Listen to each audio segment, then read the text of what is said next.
The light comes slowly here, as it always has. Long before the sun breaches the eastern horizon, the sky begins its gradual transformation from black to deep purple, then to shades of rose and gold that seem to emanate from the earth itself. You stand at the rim, wrapped in the cool pre-dawn air, and wait. This is a place that teaches patience, that demands it, really. Everything about this landscape speaks to waiting, to the slow accumulation of moments across spans of time so vast that the human mind struggles to contain them. And then, as the first rays of sunlight touch the uppermost cliffs, the canyon reveals itself. Not all at once, never all at once. The light descends in stages, illuminating layer after layer of ancient stone, each band of color representing an epoch, an era, an age of the earth so remote that it might as well be from another world entirely. The reds deepen to crimson, the tans warm to amber, the grays take on hints of lavender in the slanting light, and far below, still wrapped in shadow, the Colorado River continues its endless work, carving, always carving, exposing secrets that have waited in darkness for eons beyond counting. There is something profoundly humbling about standing here. The Grand Canyon stretches before you for miles, a wound in the earth that reveals what is normally hidden, a mile-deep cross-section through time itself. 277 river miles long, up to 18 miles wide, a vertical drop of more than 5,000 feet from the rim where you stand to the river below. But these numbers, as staggering as they are, fail to capture what makes this place truly extraordinary. This is not simply a hole in the ground, not merely a geological curiosity. This is a library, the greatest library on Earth, and the books it contains are written in stone. Each layer of rock is a chapter in a story that spans nearly 2 billion years. 2 billion. The number itself is almost meaningless to creatures like us, whose entire species has existed for perhaps 300,000 years, whose civilizations measure their age in mere thousands. We are mayflies here, our individual lives less than a single heartbeat in the vast, slow pulse of geological time. And yet we have learned to read these stone pages. We have deciphered the language of the rocks. We have come to understand, at least in part, the immense narrative that the canyon tells. The story begins at the bottom, as all good stories do. Down there in the deepest, darkest heart of the canyon lie rocks so ancient that they predate complex life on Earth.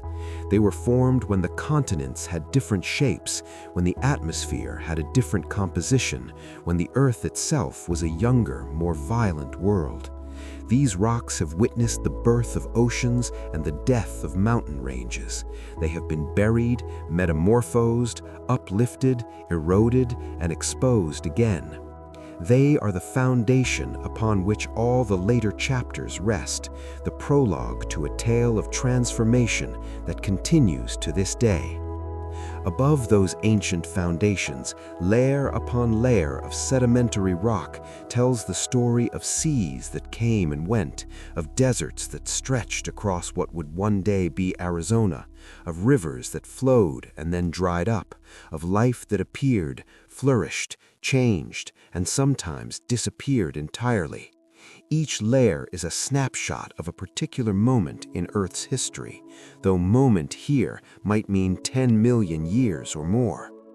Together, these layers form a record of such extraordinary completeness that geologists from around the world come here to study what they call the Book of Ages.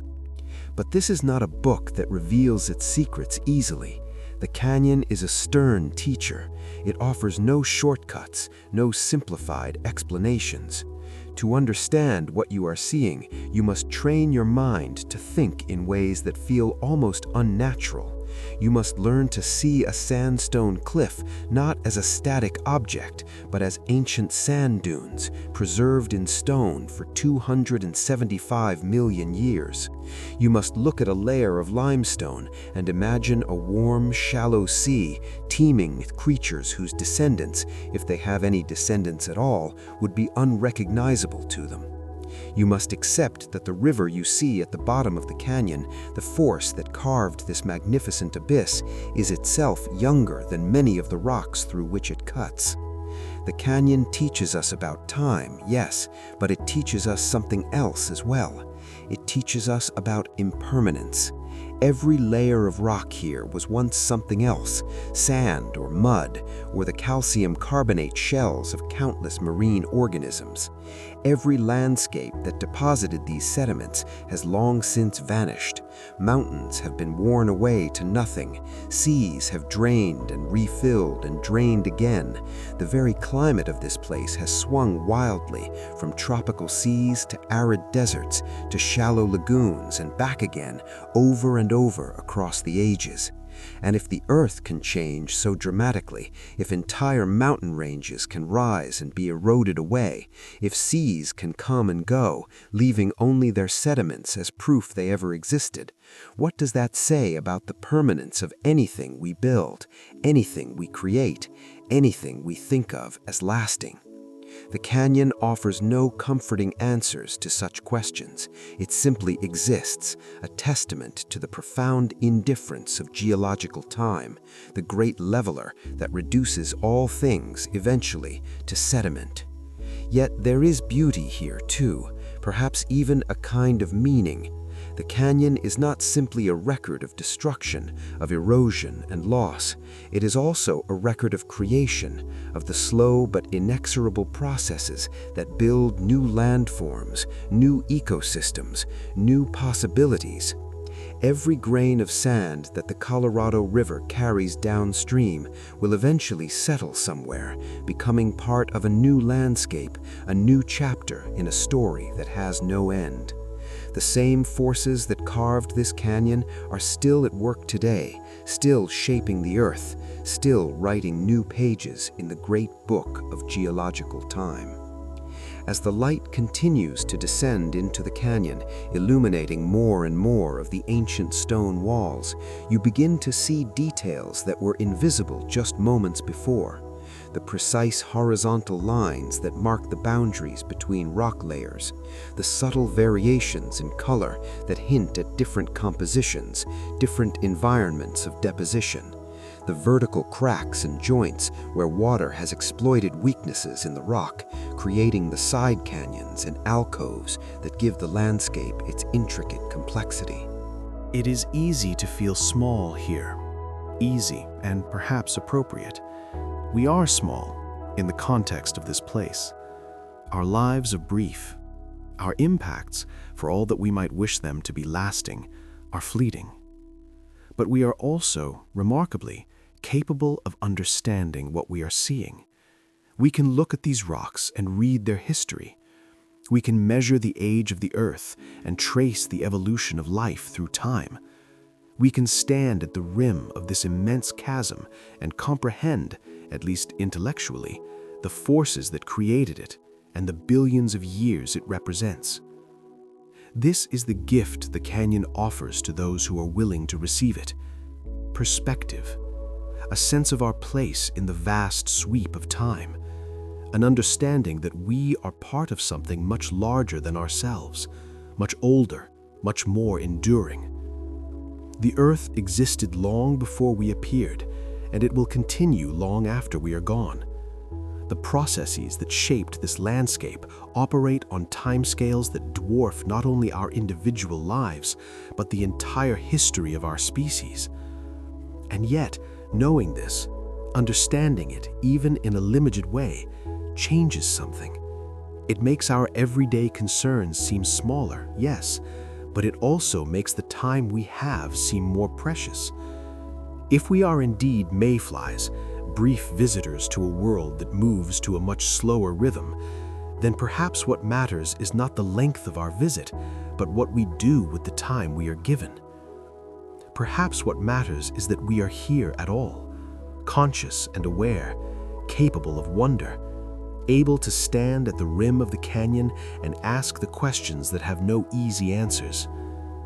The sun is fully up now, and the canyon is revealed in all its complexity. The shadows have retreated to the deepest recesses, though they will return as the day progresses, painting the landscape in ever-changing patterns of light and dark. The tourists will arrive soon, if they have not already. They will take their photographs, exclaim at the view, and move on, perhaps without truly seeing what lies before them. But that is understandable. The canyon does not give up its secrets to a casual glance. It requires time, attention, and a willingness to set aside the familiar rhythms of human existence and attune oneself to the much slower, much deeper rhythms of the earth. This is the story the canyon tells, written in layers of stone that stretch back nearly 2 billion years. It is a story of change and continuity, of destruction and creation, of life appearing and evolving and sometimes vanishing entirely, only to be replaced by new forms adapted to new conditions. It is a story that is still being written, still unfolding, still revealing new chapters as erosion continues its patient work. And it is a story worth hearing, worth struggling to understand, because it is our story too. We are made of the same materials as these rocks, composed of elements forged in the hearts of ancient stars. We are part of the earth, products of its long history, participants in its ongoing transformation. To understand the canyon is to begin to understand ourselves, our origins, our place in the immense tapestry of time and life. It is to see, perhaps for the first time, the true age of the earth and the true brevity of human existence. And it is to feel, in the presence of something so vast and so ancient, a kind of reverence that has nothing to do with religion and everything to do with reality, with the simple, staggering fact of existence itself. The canyon waits. It has always waited. It will continue to wait long after we are gone, patient and eternal, a mile-deep library of the Earth's lost ages, open to anyone willing to learn its language, to read its pages, to hear its story. The invitation is there, carved into the very fabric of the landscape. All we need do is accept it, to step forward to the rim, to look down into the abyss of time, and to begin the descent. The story of how the Grand Canyon came to be is itself a tale written across millions of years, a narrative of patient, persistent forces working on an almost inconceivable timescale. To understand this place, you must first set aside your intuition about how landscapes form. The canyon was not created by a single catastrophic event, not carved out in some ancient flood or torn open by an earthquake. Nothing about this landscape is sudden. Everything here speaks to the power of small forces applied consistently over vast periods of time. The Colorado River is the protagonist of this story, though the river itself is younger than many of the rocks through which it flows, a fact that seems paradoxical until you understand the sequence of events that led to the canyon's formation. The river is not particularly large by world standards.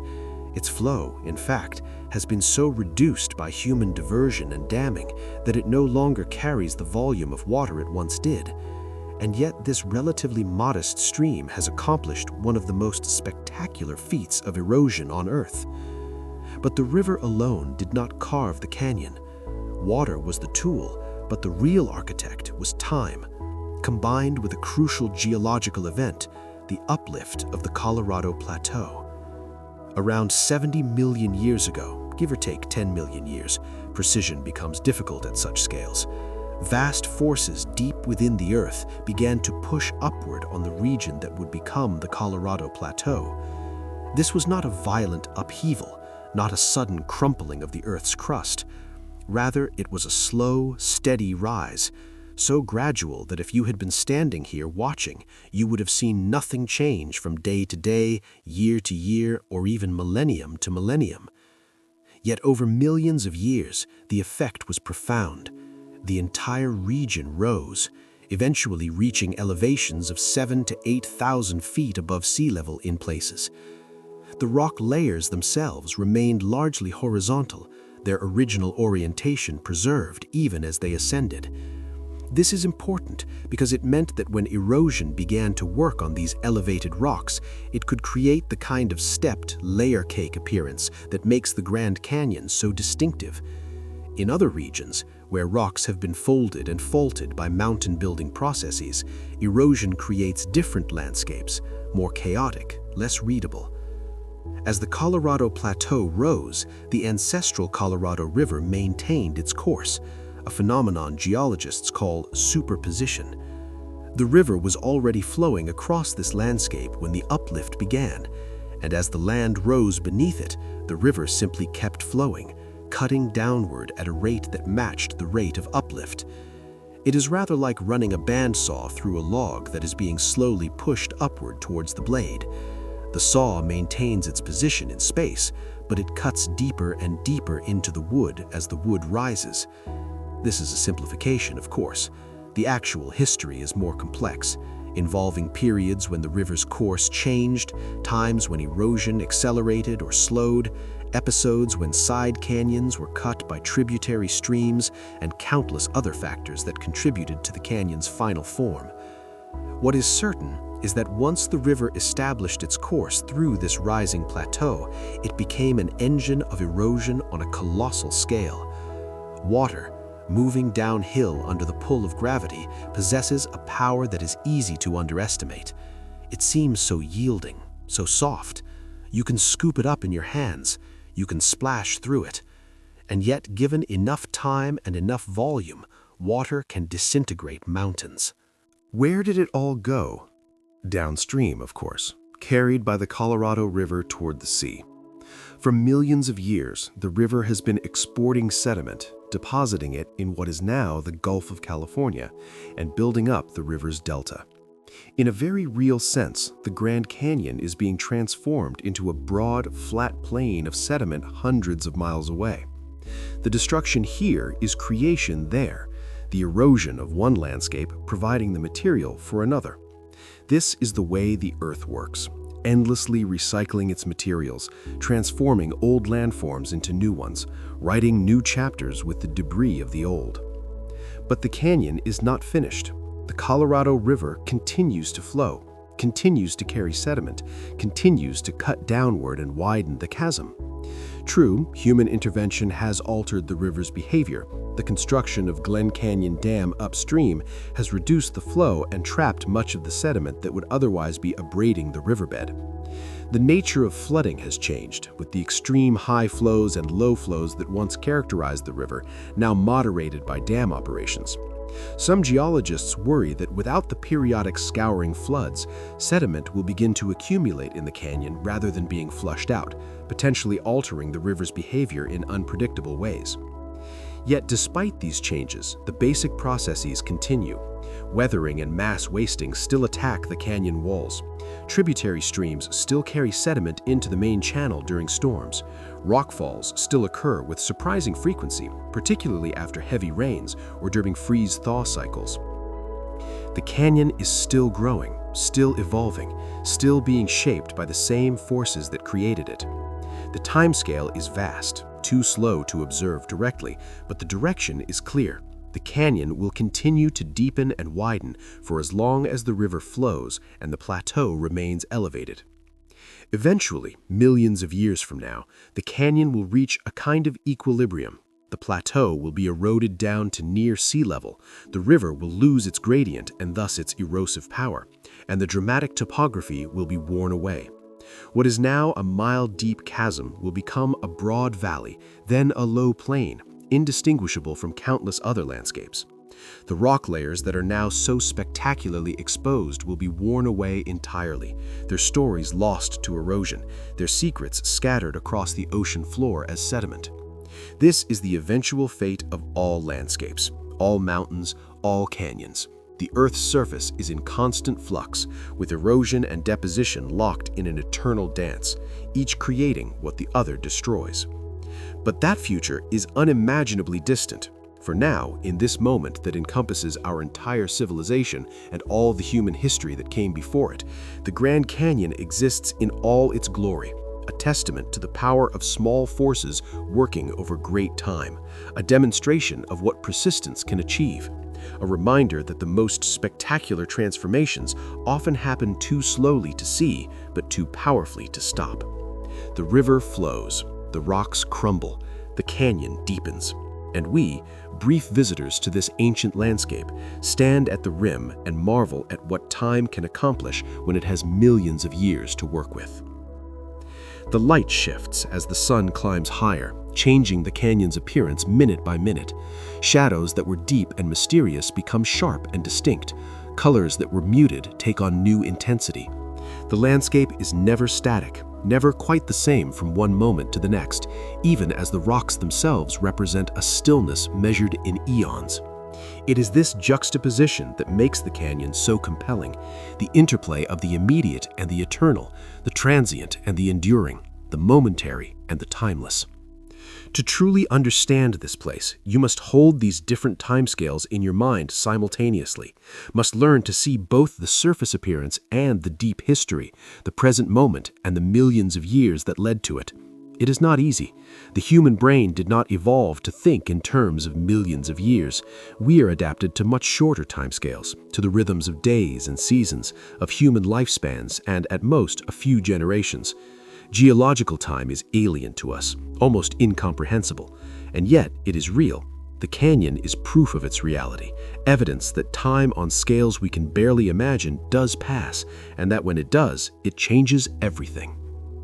At the very bottom of the canyon, where the Colorado River flows green and cold through the innermost gorge, lie rocks so ancient that they form a kind of basement to all the later chapters, a foundation upon which the rest of the story is built. These are the Vishnu basement rocks, named for Vishnu Temple, one of the prominent peaks on the North Rim, and they are approximately 1.8 billion years old.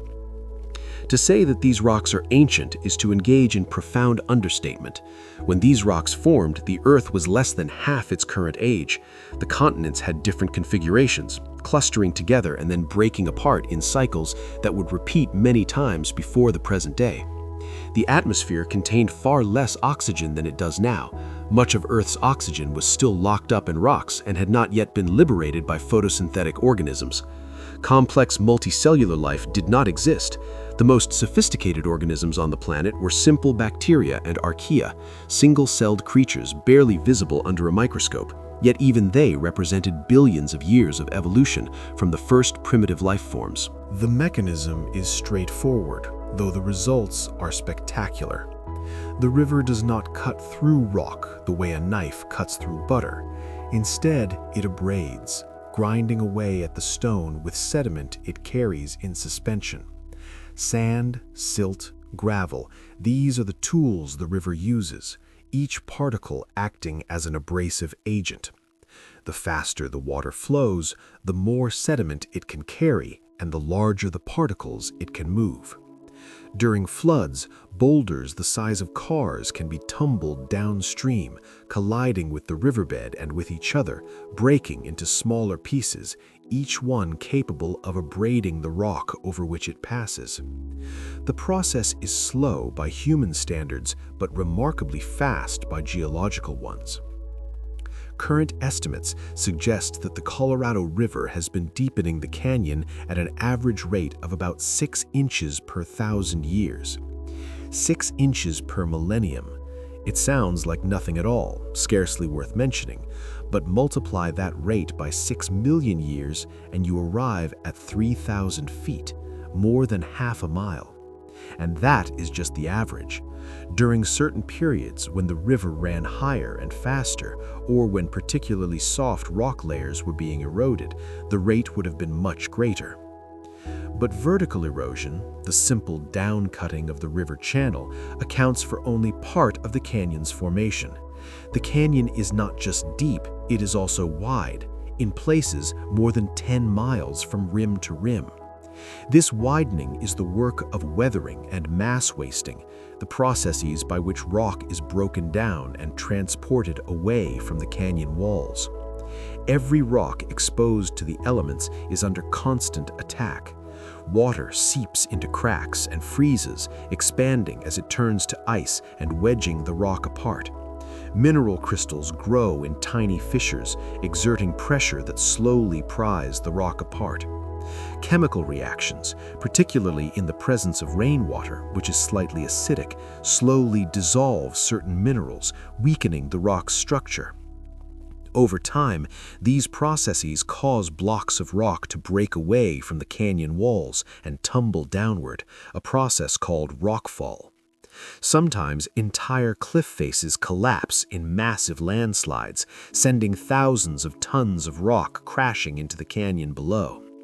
Once at the bottom, these fallen rocks are broken down further by weathering and eventually carried away by the river as sediment, exported downstream toward the Gulf of California, where they will become part of some future landscape, some future chapter in the Earth's ongoing story. The rate at which the canyon widens depends on the characteristics of the rock being eroded. Hard, resistant layers, like the Coconino sandstone and the Redwall limestone, form vertical cliffs that erode slowly, retreating only a few inches per 1,000 years. Softer layers, like the Bright Angel shale, erode much more quickly, forming slopes rather than cliffs. This differential erosion is what gives the canyon its distinctive profile, the alternating cliffs and slopes that create the stepped appearance so characteristic of this landscape. The side canyons, too, play a crucial role in the canyon's formation. Every tributary stream that flows into the Colorado River has carved its own canyon, some of them quite substantial. These side canyons provide pathways for sediment and water to reach the main channel, accelerating erosion and contributing to the overall width of the canyon system.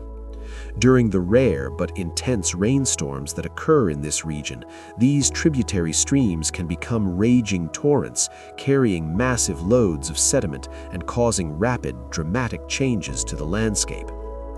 It is worth pausing here to consider what all this means in terms of the sheer volume of material that has been removed from the canyon. Geologists estimate that approximately 1,000 cubic miles of rock have been eroded away to create the void you see before you. 1,000 cubic miles. Imagine a cube of solid rock, each side measuring 10 miles. Now imagine that cube completely removed, grain by grain, pebble by pebble, boulder by boulder, and carried away by the river.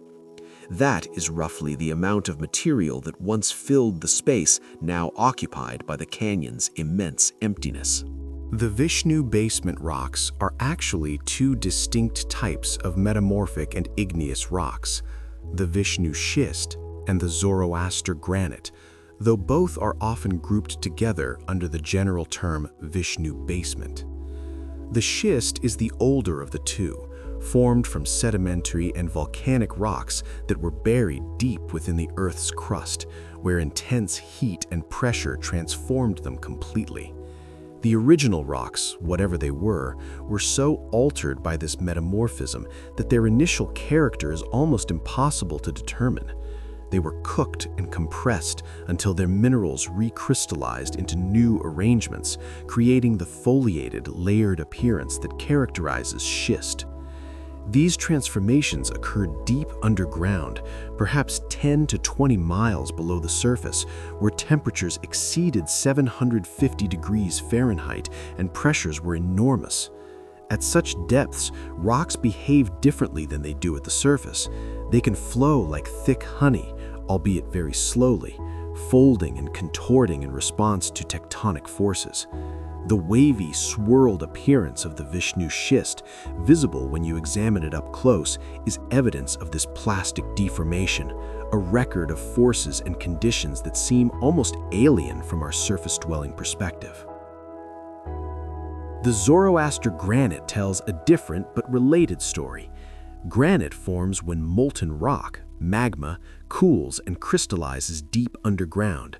The Zoroaster granite represents magma that intruded into the older schist, squeezing into fractures and weak zones, then cooling slowly over hundreds of thousands of years. The slow cooling allowed large crystals to form, giving granite its characteristic speckled appearance, with visible grains of quartz, feldspar, and mica. Where did this magma come from? Deep within the Earth's mantle, where temperatures are high enough to melt rock. The magma rose because it was less dense than the surrounding solid rock, buoyant, seeking pathways upward through the crust. Some of it reached the surface and erupted as volcanoes, but much of it never made it that far, instead solidifying in underground chambers. The Zoroaster granite is what remains of those chambers, now exposed at the surface by the removal of miles of overlying rock. Together, the Vishnu Schist and Zoroaster granite tell a story of an ancient mountain-building event. About 1.8 to 1.7 billion years ago, during a time geologists called the Paleo-Proterozoic era, the region that would eventually become the Grand Canyon was a collision zone where tectonic plates were converging. Island arcs, similar to modern Indonesia or Japan, were being welded onto the edge of an ancient continent. The collision crumpled and thickened the crust, pushing rocks downward to great depths where they were metamorphosed into schist and triggering melting in the mantle that produced the granite intrusions. The mountains created by this collision were probably comparable to the modern Himalayas, rising miles into the sky, their peaks covered in ice and snow. For millions of years, these mountains dominated the landscape, their shadows falling across primordial seas, their streams carrying sediment to ancient deltas. But mountains, no matter how mighty, are temporary features in geological terms. Erosion began its work immediately, and over hundreds of millions of years, those towering peaks were worn down completely, reduced to a low, flat plain. Not a trace of them remains above ground.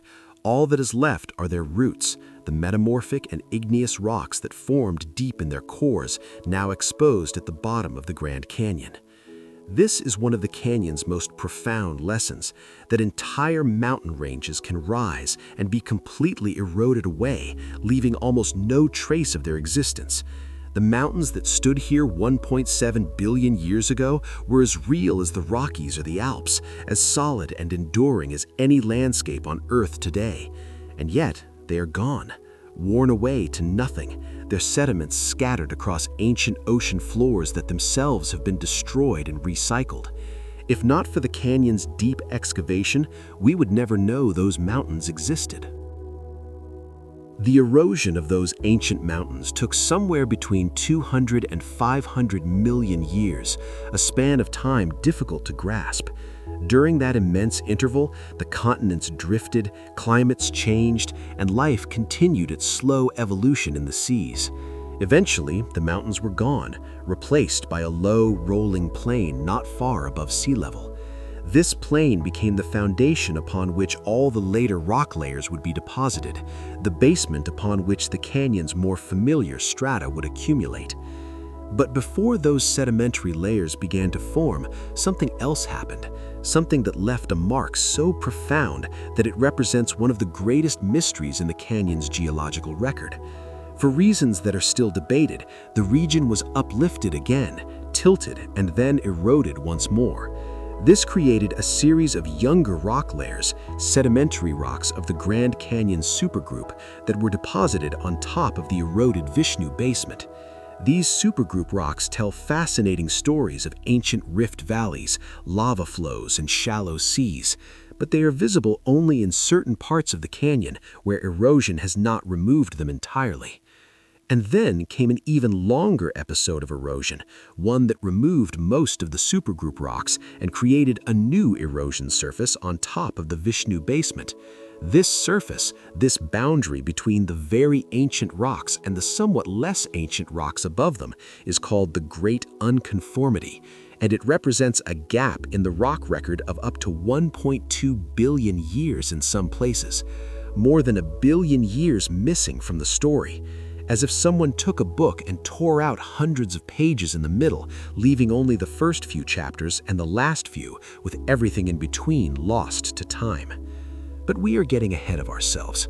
For now, we are still at the bottom of the canyon, standing on the Vishnu basement, feeling the dark, hard schist beneath our feet, running our hands over the granite outcrops that protrude from the canyon walls like bones from ancient flesh. These rocks are different from anything else in the canyon. They feel different somehow, more substantial, more fundamental, and in a sense, they are. They are the foundation, the bedrock, the deepest layer we can reach without drilling into the Earth's crust itself. The Vishnu basement is not easy to access. It is exposed primarily in the inner gorge, the narrow, steep-walled canyon through which the Colorado River flows in the deepest parts of the Grand Canyon. To reach it, you must hike down from the rim, a journey that takes most of a day and descends more than 4,000 vertical feet. The trail switchbacks down through the colorful sedimentary layers, each turn revealing older rocks, until finally you reach the inner gorge, where the character of the landscape changes dramatically. Here the walls are dark and steep, almost vertical in places. The river runs fast and cold, its green waters opaque with suspended sediment. The schist and granite form narrow defiles through which the river must force its way, creating rapids and whirlpools. The temperature is often 10 to 15 degrees warmer than on the rim, the heat trapped by the dark rocks and the narrowness of the gorge. In summer, it can be brutally hot, the stone walls radiating stored heat long into the night. But it is worth the journey, worth the effort and the heat and the aching legs to stand here on rocks that are 1.8 billion years old, to touch them, to sit on them, to feel their solidity and realize what they represent. These rocks predate not only humans, but vertebrates, land plants, insects, everything we think of as complex life. They were forming when the most sophisticated organisms on Earth were stromatolites, layered structures built by colonies of bacteria in shallow seas. They were already ancient when the first animals appeared in the fossil record, already old beyond measure when the first fish began to explore the oceans, already incomprehensibly aged when the first tetrapods crawled onto land. There is a particular quality to the silence here in the inner gorge. The river makes its constant rush and tumble, but beyond that, there is a stillness that feels almost absolute. The canyon walls rise on either side, cutting off much of the sky, creating a sense of enclosure, of being inside something. And you are inside the earth itself, standing on its ancient bones, surrounded by rock that has witnessed more than 1/3 of our planet's entire history. It changes your perspective being here. The everyday concerns that seemed so important just hours ago fade into insignificance in the face of this vast antiquity. Not because those concerns do not matter, they do to you in your life, but because they are so utterly transient, so impossibly brief against the backdrop of geological time. Your entire life, the lives of everyone you know and love, the entire span of human history from the first stone tools to the present moment, all of it is less than a single tick of the clock by which these rocks measure time. And yet, there is something strangely comforting about this perspective. If our troubles are so brief, then perhaps they are not worth the anxiety we give them. If we are indeed just passing through, just temporary visitors to this ancient landscape, then perhaps what matters is not the permanence of what we do, but the quality of our experience while we are here. The Vishnu basement offers no advice, makes no judgments, provides no answers to the questions we bring. It simply exists as it has existed for 1.8 billion years. If you look closely at the schist, you can see the foliation, the parallel alignment of minerals that gives the rock its layered appearance. Each layer represents a slightly different episode of deformation or metamorphism, a different moment in the rock's long history of transformation. The layers are often wavy, contorted, evidence of the plastic flow that occurred when the rock was deep underground and under tremendous pressure. It is difficult to imagine rock behaving this way, flowing and bending like taffy, but the evidence is right there in front of you, frozen in stone. The granite is different in character, more massive, less obviously layered. Its crystals are large enough to see easily, giving the rock a granular texture. The pink feldspar crystals contrast with the gray quartz and the black flecks of biotite mica. In places, the granite cuts across the foliation of the schist, clearly younger, intruding into fractures and weak zones. You can trace these intrusions with your eye, following the veins of granite as they weave through the darker schist, a record of magma forcing its way upward through solid rock 1.7 billion years ago. There are other rocks down here too, members of the Grand Canyon supergroup that are younger than the Vishnu basement but still very ancient. The Kaibab Limestone, the Hakkatai Shale, the Shinumo Quartzite. Each of these formations tells its own story of seas and shores and rivers from more than 1 billion years ago. But they are tilted at steep angles, rotated from their original horizontal orientation by tectonic forces, and then truncated by erosion. They are visible only in certain locations where the overlying horizontal layers have not completely removed them. These tilted supergroup rocks create what geologists call an angular unconformity where they meet the horizontal Paleozoic strata above. The unconformity represents a huge gap in time and a complex sequence of events: deposition of the supergroup rocks, then tilting and faulting during a later mountain-building episode, then millions of years of erosion, and finally, the deposition of younger horizontal layers on top of the eroded surface. It is geology's way of showing us that the Earth's history is not continuous, not a smooth, unbroken narrative, but rather a story full of missing chapters, lost pages, gaps that can span hundreds of millions of years. Standing here on these ancient rocks, you are standing on the foundation of the canyon story, the first page in a book that will take you upward through nearly 2 billion years of Earth history. Every step you take back up toward the rim will carry you forward in time, through layer after layer of accumulated history, each one representing a different world, a different climate, a different configuration of life. But this is where it all begins, here in the darkness of the inner gorge, on rocks that were old when the world was young, that have endured when mountains have fallen, that will persist long after we are forgotten. The Vishnu basement asks nothing of us. It offers no comfort, no reassurance, no promise of meaning or purpose. It simply is, as it has been for 1.8 billion years, as it will be for billions more. And perhaps that is enough. Perhaps the simple fact of its existence, the brute reality of stone that has witnessed 1/3 of Earth's history, is all the meaning it needs. We are the ones who bring our questions, our need for understanding, our hunger for connection with something larger than ourselves. The rocks just wait, patient and silent, ready to tell their story to anyone willing to listen. There is a place in the Grand Canyon where more than 1 billion years of Earth's history simply vanishes. It is not hidden or difficult to find. In fact, once you know what you are looking for, you can see it everywhere. It appears as a contact between two rock layers, a boundary that looks deceptively simple, just one layer sitting on top of another, as if nothing remarkable has occurred.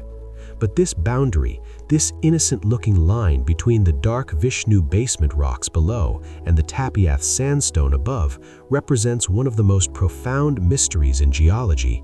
It is called the Great Unconformity, and it marks a gap in the rock record of up to 1.2 billion years. 1.2 billion years. Let that sink in for a moment. 1,200 million years of Earth's history missing, gone, eroded away, or never deposited in the first place. To put this in perspective, the entire Paleozoic era, the age of trilobites and early fish and the first forests, lasted only about 290 million years. The Mesozoic era, the age of dinosaurs, lasted about 180 million years. The Cenozoic era, the age of mammals that includes all of human evolution, has lasted only about 66 million years so far. The gap at the Great Unconformity is longer than all of these eras combined, more than twice over. What happened during those missing billion-plus years?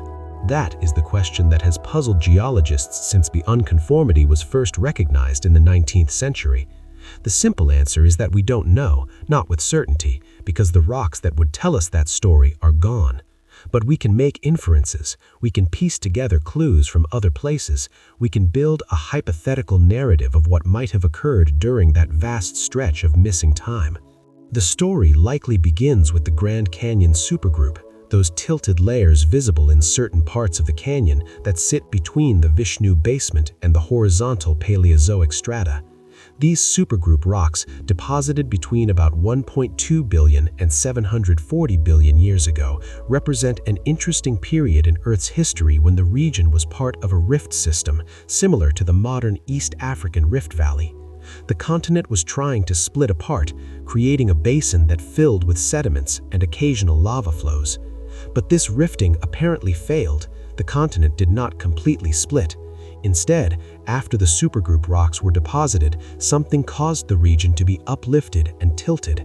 Maybe renewed tectonic compression, maybe changes in the underlying mantle. Whatever the cause, the result was that these rocks, originally deposited as horizontal layers, were rotated to steep angles, and then came erosion. Hundreds of millions of years of erosion, wearing away not only the tilted supergroup rocks, but cutting down through them all the way back to the Vishnu basement in many places. This erosion created a surface, a landscape on which rivers flowed and on which presumably life existed, though what that life might have looked like during this period is largely speculation. This was the pre-Cambrian world, before complex animals, before shells and skeletons, before most of the features we associate with recognizable life. If we could somehow visit this ancient landscape, we might find it eerily empty by our standards, the land bare of vegetation because land plants had not evolved, the seas populated by microscopic organisms and perhaps some simple multicellular forms, but nothing with eyes to see the landscape, nothing with legs to walk upon it. The erosion continued for an immensely long time. In the western part of the Grand Canyon, where the Great Unconformity sits directly on Vishnu basement rocks without any supergroup layers in between, more than 1.2 billion years of Earth's history is missing. Think about that. The rocks below the unconformity are 1.8 billion years old. The rocks above it are about 525 million years old.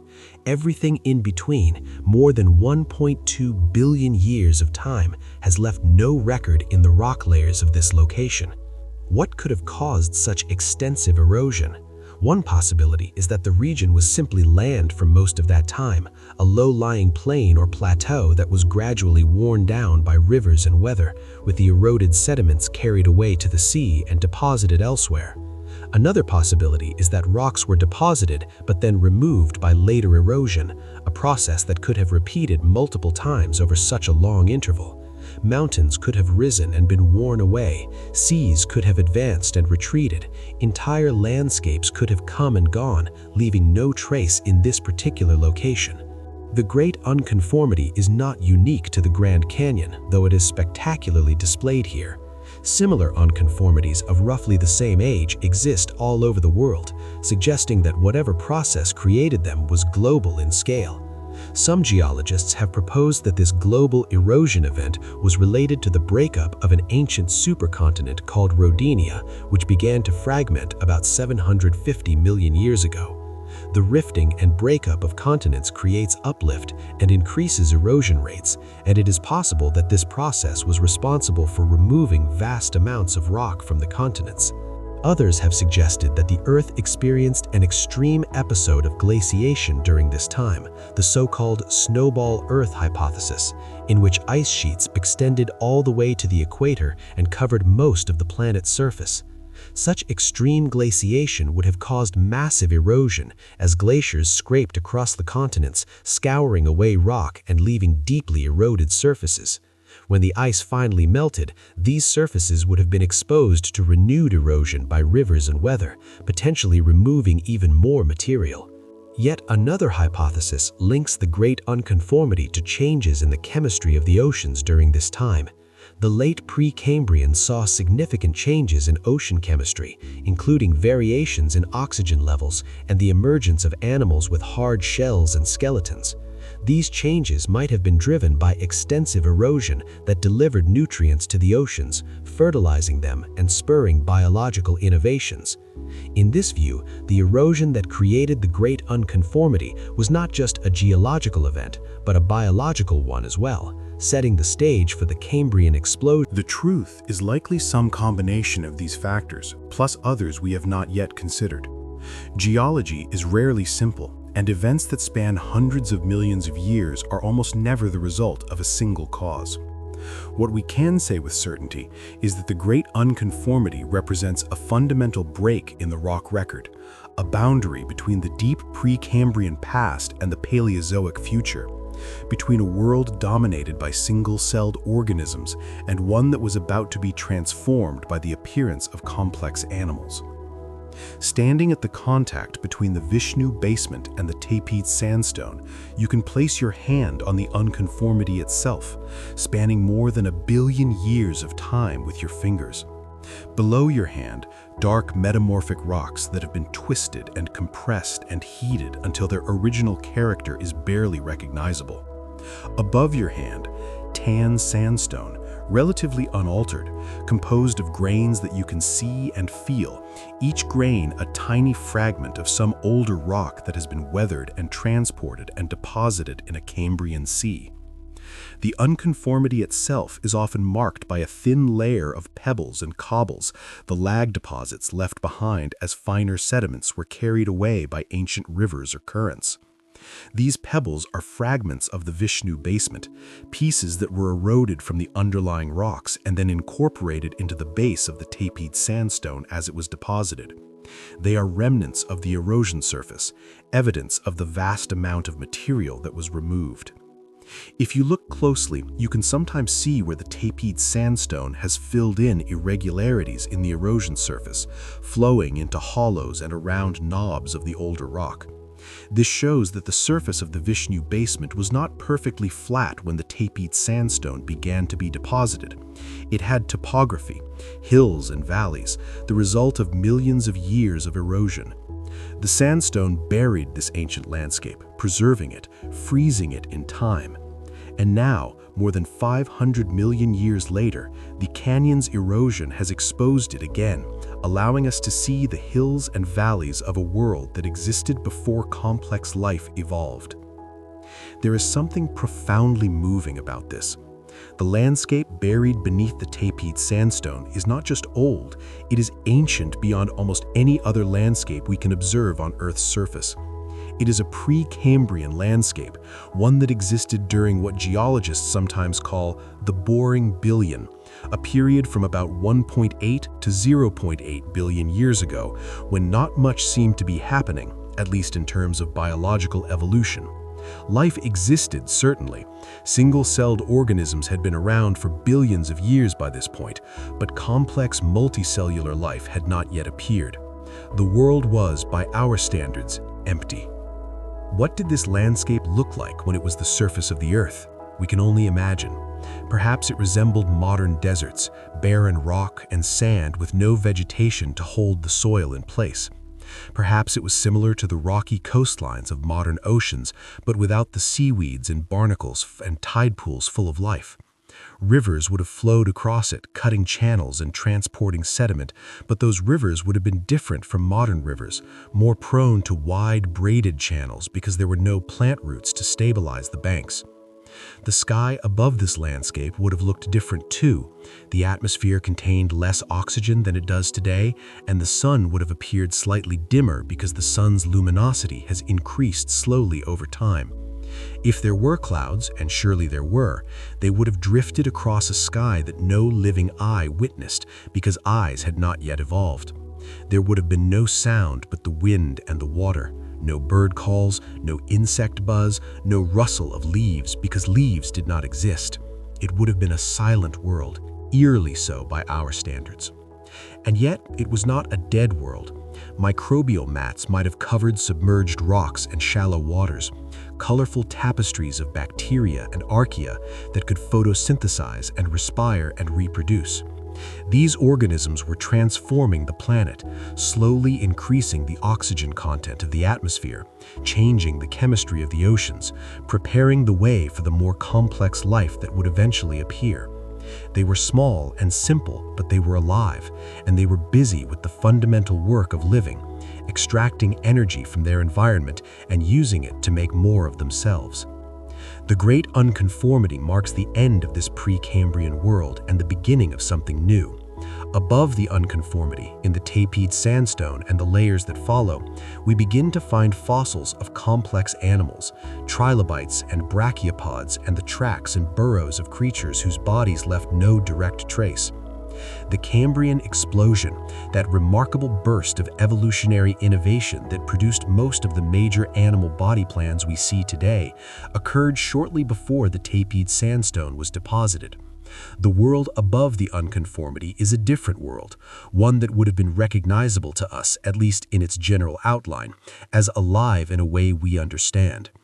But the world below the unconformity, the world of the missing billion years, remains largely a mystery. We catch glimpses of it in the tilted supergroup rocks where they have been preserved. We can make educated guesses based on rocks of similar age in other parts of the world. But for the most part, that billion years is lost to us, eroded away, its stories untold, its secrets kept. The Great Unconformity is geology's greatest gap, a reminder that the rock record, as impressive as it is still incomplete, still full of missing chapters. There is a certain humility required to accept this, a recognition that no matter how much we learn, how sophisticated our techniques become, there are things we simply cannot know because the evidence no longer exists. The rocks that would tell us what happened during those billion years are gone, ground to sand and mud and carried away to be incorporated into other formations in other places. We can speculate, can theorize, can make inferences, but we cannot know with certainty. The unconformity represents not just a gap in the rocks, but a gap in our knowledge, a limit to what science can tell us about the past. And yet, even in its absence, that missing billion years speaks to us. It reminds us that erosion is as important a geological process as deposition, that the history of the Earth is as much about what is removed as what is added. It demonstrates the impermanence of all landscapes, the fact that even the most ancient mountains can be worn away to nothing given enough time. It shows us that the rock record is not a complete archive, but a fragmentary one, preserved more by lucky chance than by any inherent tendency for rocks to survive. The Great Unconformity is a profound geological feature, but it is also a philosophical one. It asks us to contemplate absence, to consider what it means that something can exist for a billion years and then vanish completely. It challenges us to imagine scales of time so vast that entire chapters of Earth history can be written and then erased. It forces us to acknowledge the limits of our knowledge and to be comfortable with uncertainty, with not knowing, with the possibility that some questions may never be answered because the evidence has been irretrievably lost. As you stand at the unconformity, hand on the boundary between the ancient and the less ancient, you are touching a mystery that may never be fully solved. Below your hand, rocks that formed 1.8 billion years ago. Above your hand, rocks that formed 525 million years ago. And between them, nothing but questions, a gap in time that represents more years than all the ages that followed combined. It is humbling, it is overwhelming, it is, in its own way, beautiful. A reminder that the Earth keeps its secrets, that time can erase as well as create, that absence can be as powerful and meaningful as presence. The light shifts again, and the line of the unconformity becomes more visible, a shadow in the rock where the two layers meet. It looks so simple, so unremarkable, just one layer on top of another, but you know better now. You know what that line represents, the vast emptiness it contains, the billion years of lost history compressed into a single boundary. And knowing this, you see it differently. It is no longer just a line in the rock. It is a door into mystery, a passage to a lost world, a gateway to a past that exists only in imagination because the reality has been worn away to nothing. Above the Great Unconformity, the character of the rocks changes dramatically. Gone are the dark, twisted, metamorphic schists and the intruding granites. Gone are the tilted layers of the supergroup where they occur. Everything from here upward is horizontal or nearly so, layer after layer of sedimentary rocks deposited in ancient seas and rivers and deserts, each one preserving a record of its time, each one telling its own story. The first of these horizontal layers, resting directly on the Great Unconformity in most places, is the Tapeed sandstone, and it represents the return of the sea. The Tapeed sandstone is typically tan to brown in color, composed of medium to coarse grains of sand that are largely quartz, one of the most durable minerals, resistant to weathering and capable of surviving long journeys from source rock to final deposition site. When you examine the tapedes closely, you can see that it is well sorted, meaning the sand grains are all roughly the same size. This is characteristic of beach sands, where wave action continually winnows the sediment, carrying away the finer particles and leaving behind grains of similar dimension. This sandstone was indeed deposited in a beach environment, along the shores of a Cambrian sea that was advancing across the North American continent about 525 million years ago.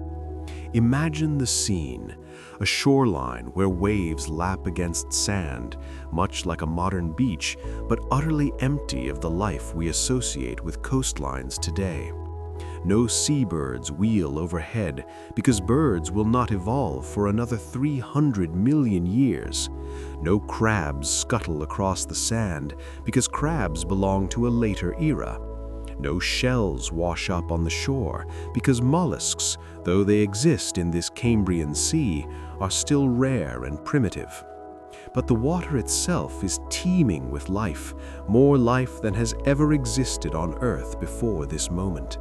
This is the aftermath of the Cambrian explosion, that remarkable period of evolutionary innovation that began about 540 million years ago, and in a span of just 20 to 30 million years produced most of the major animal groups we see today. The seas of the Cambrian are full of trilobites, those armored arthropods that will become some of the most successful animals of the Paleozoic era. Brachiopods, shelled animals that look superficially like clams but are unrelated, are filtering food from the water. Strange creatures like Anomalocaris, a meter-long predator with grasping appendages and a circular mouth full of teeth, hunt through the waters. The Tapeed sandstone preserves evidence of this life, though not in the form of body fossils at this particular location.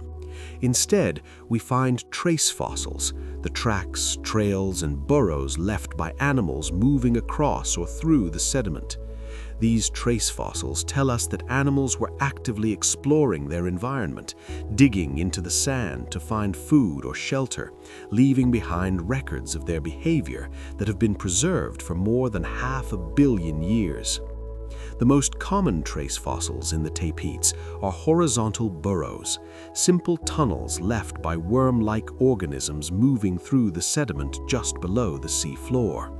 The animals themselves are gone, their soft bodies decayed long ago, but their burrows were filled with sediment of a slightly different color or texture than the surrounding sand, and this difference has been preserved, allowing us to see the paths they took, the way they moved and lived and searched for food. These burrows represent something profound, the behavioral complexity of early animals. The creatures that made them had to have some way of sensing their environment, some way of coordinating their movements, some motivation to dig through the sediment rather than simply sitting on top of it. They were, in other words, animals in a meaningful sense, not just multicellular organisms, but creatures with nervous systems and behaviors and responses to stimuli. They were our ancestors in a very real sense, part of the great branching tree of animal life that includes everything from insects to fish to mammals. The Tapeats sandstone is not thick, typically only 200 to 300 feet, but it represents millions of years of deposition from about 525 to 505 million years ago. This might seem like a fast rate of deposition, barely an inch of sand per 1,000 years, but it is actually quite reasonable for a beach environment. Beaches are dynamic systems where sediment is constantly being deposited, eroded, and redeposited. The sandstone we see now is what survived this constant churning, the net accumulation after millions of years of waves and currents doing their work. The sandstone is often cross-bedded, meaning it contains internal layers that are tilted at angles to the main bedding planes. These crossbeds are formed by the migration of sand dunes or sandbars, underwater features created by currents. As currents push sand up the gentle backslope of a dune, grains accumulate at the crest and then avalanche down the steep front slope, creating inclined layers. Over time, as the dune migrates forward, these inclined layers are preserved in the rock, providing evidence of the direction currents were flowing 500 million years ago. By studying the orientation of these crossbeds, geologists can reconstruct the ancient shoreline, determining where the land was and where the sea was, which direction the coast ran, how the currents flowed. It is like being a detective, piecing together clues to reconstruct a scene from a crime committed 500 million years ago, except the crime is simply the natural process of sediment deposition, and the clues are structures preserved in stone. The Tapeats sandstone forms prominent cliffs and ledges in the canyon, particularly in the eastern portions, where it is thicker and more resistant to erosion. Its tan color contrasts sharply with the dark Vishnu basement below and the green-gray bright angel shale above, making it easy to pick out even from a distance. In the western canyon, where the Great Unconformity cuts deeper and removes more of the underlying rocks, the Tapeats rests directly on the Vishnu basement, and you can see that contact, that billion-year boundary, quite clearly. There is something remarkable about being able to walk along an ancient beach, to step where waves once lapped, to touch sand that was once loose and mobile but is now locked into solid rock. The Tapeats sandstone gives us that opportunity. When you place your hand on its surface, you are touching grains of sand that were rolled and tumbled by Cambrian waves, that lay on a beach where trilobites crawled and where strange, eyeless creatures burrowed through the sediment. The individual grains are still visible if you look closely, each one a tiny fragment of some older rock, worn smooth by its journey from source to sea. Where did these sand grains come from? That is an interesting question. They are largely quartz, which is very common in continental rocks, and they are well-rounded, indicating they traveled some distance before being deposited. The source rocks were probably located to the north and east in what is now the central part of North America, regions that were being eroded during the Cambrian. Rivers carried the sediment southward and westward, depositing it in deltas and along coastlines. Some of that sediment eventually became the Tapeats sandstone, but much more was deposited elsewhere in offshore environments that are now deeply buried or have been eroded away. The Tapeats represents a transgression, a time when sea level was rising and the ocean was advancing across the continent. This transgression was not unique to North America. Similar transgressions were occurring worldwide during the Cambrian, suggesting that global sea levels were much higher than they are today. This might have been due to a lack of large ice sheets. The Cambrian was a generally warm period with no significant polar ice, or to changes in the volume of ocean basins caused by seafloor spreading and tectonic activity. As the sea advanced, it covered the landscape that had existed before, the Precambrian erosion surface with its hills and valleys. The lowest areas were flooded first, creating embayments and estuaries. As sea level continued to rise, the shoreline moved progressively inland, eventually covering even the higher areas. The Tapete sandstone was deposited during this advance, tracking the movement of the shoreline across the landscape over millions of years. Above the Tapetes, the environment changed as the sea deepened. The beach gave way to subtidal environments, areas that were constantly underwater, beyond the reach of wave action. The sediments deposited in these deeper waters were finer, consisting of silt and clay rather than sand. These fine sediments would eventually become the Bright Angel Shale, the next major layer in the canyon's stratigraphic sequence. But the boundary between the Tapete sandstone and the Bright Angel Shale is not sharp. Instead, there's a transitional zone where sandstone and shale are interbedded, reflecting the gradual deepening of the water and the shifting back and forth of the shoreline in response to changes in sea level and sediment supply. This transitional zone is important because it shows us that the boundary between rock units is not always a simple line, not always a moment in time. Sometimes, as in this case, it is a zone, a gradual change from one environment to another, a shift that took place over thousands or millions of years. This is typical of sedimentary environments, which are rarely static, but instead constantly changing in response to countless variables: tides, storms, seasons, long-term climate shifts, tectonic movements, changes in sediment supply. The Tapete sandstone, then, is more than just a layer of rock. It is a record of a particular time and place, a snapshot of Earth during the Cambrian period, when seas were advancing across the continents and life was exploding into new forms and taking on new complexity. It is a beach frozen in time, its sand grains locked into place, its burrows preserved, its crossbeds still showing the direction ancient currents flowed. It is, in short, a page in the great book of Earth history, and it is ours to read if we take the time to learn the language. Standing on the Tapetes, looking up at the layers above and down at the Great Unconformity below, you can see the progression of time made visible in rock. Below is the Precambrian past, dark and mysterious, compressed into metamorphic rocks that have been through so much they barely remember what they once were. Above is the Paleozoic era, beginning here with the Cambrian period, a time when life was becoming complex and diverse, when animals with hard parts were appearing in the fossil record, when the seas were advancing and the world was warm. And here, at the base of it all, is the Tapete sandstone, the foundation of the Paleozoic section, the first page in a new chapter of Earth's story. The sun climbs higher, and the temperature rises.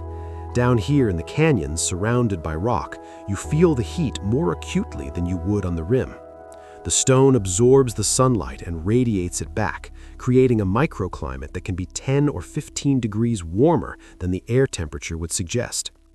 You seek shade where you can find it, under an overhang or in the shadow of a boulder, and take the opportunity to study the rock more closely. The Tapetes is coarser here, the grains larger, suggesting you are looking at a portion that was deposited close to shore, perhaps in the surf zone where wave energy was strong enough to keep finer particles in suspension while the coarser grains settled out. A little further along, the rock is finer, the grains smaller and tightly packed, perhaps representing a slightly deeper environment or a time when wave energy was less intense. These variations are subtle, easily missed if you are not paying attention, but they are there, and they tell a more detailed story to those who know how to read them. You find a piece of Tapetes that is broken off from the main outcrop, small enough to hold in your hand. The surface is rough, gritty, each grain of sand distinct. You can feel the texture, the result of millions of years of compaction and cementation, but still recognizable as sand. If you were to break the rock open, the fresh surface inside would be lighter in color, less weathered, but still showing the same characteristics: well-sorted quartz grains, occasional crossbedding, the marks of an ancient beach. This small fragment of rock is 525 million years old. It is older than the dinosaurs by nearly 300 million years, older than the first land plants by about 50 million years, older than the first forests by 200 million years.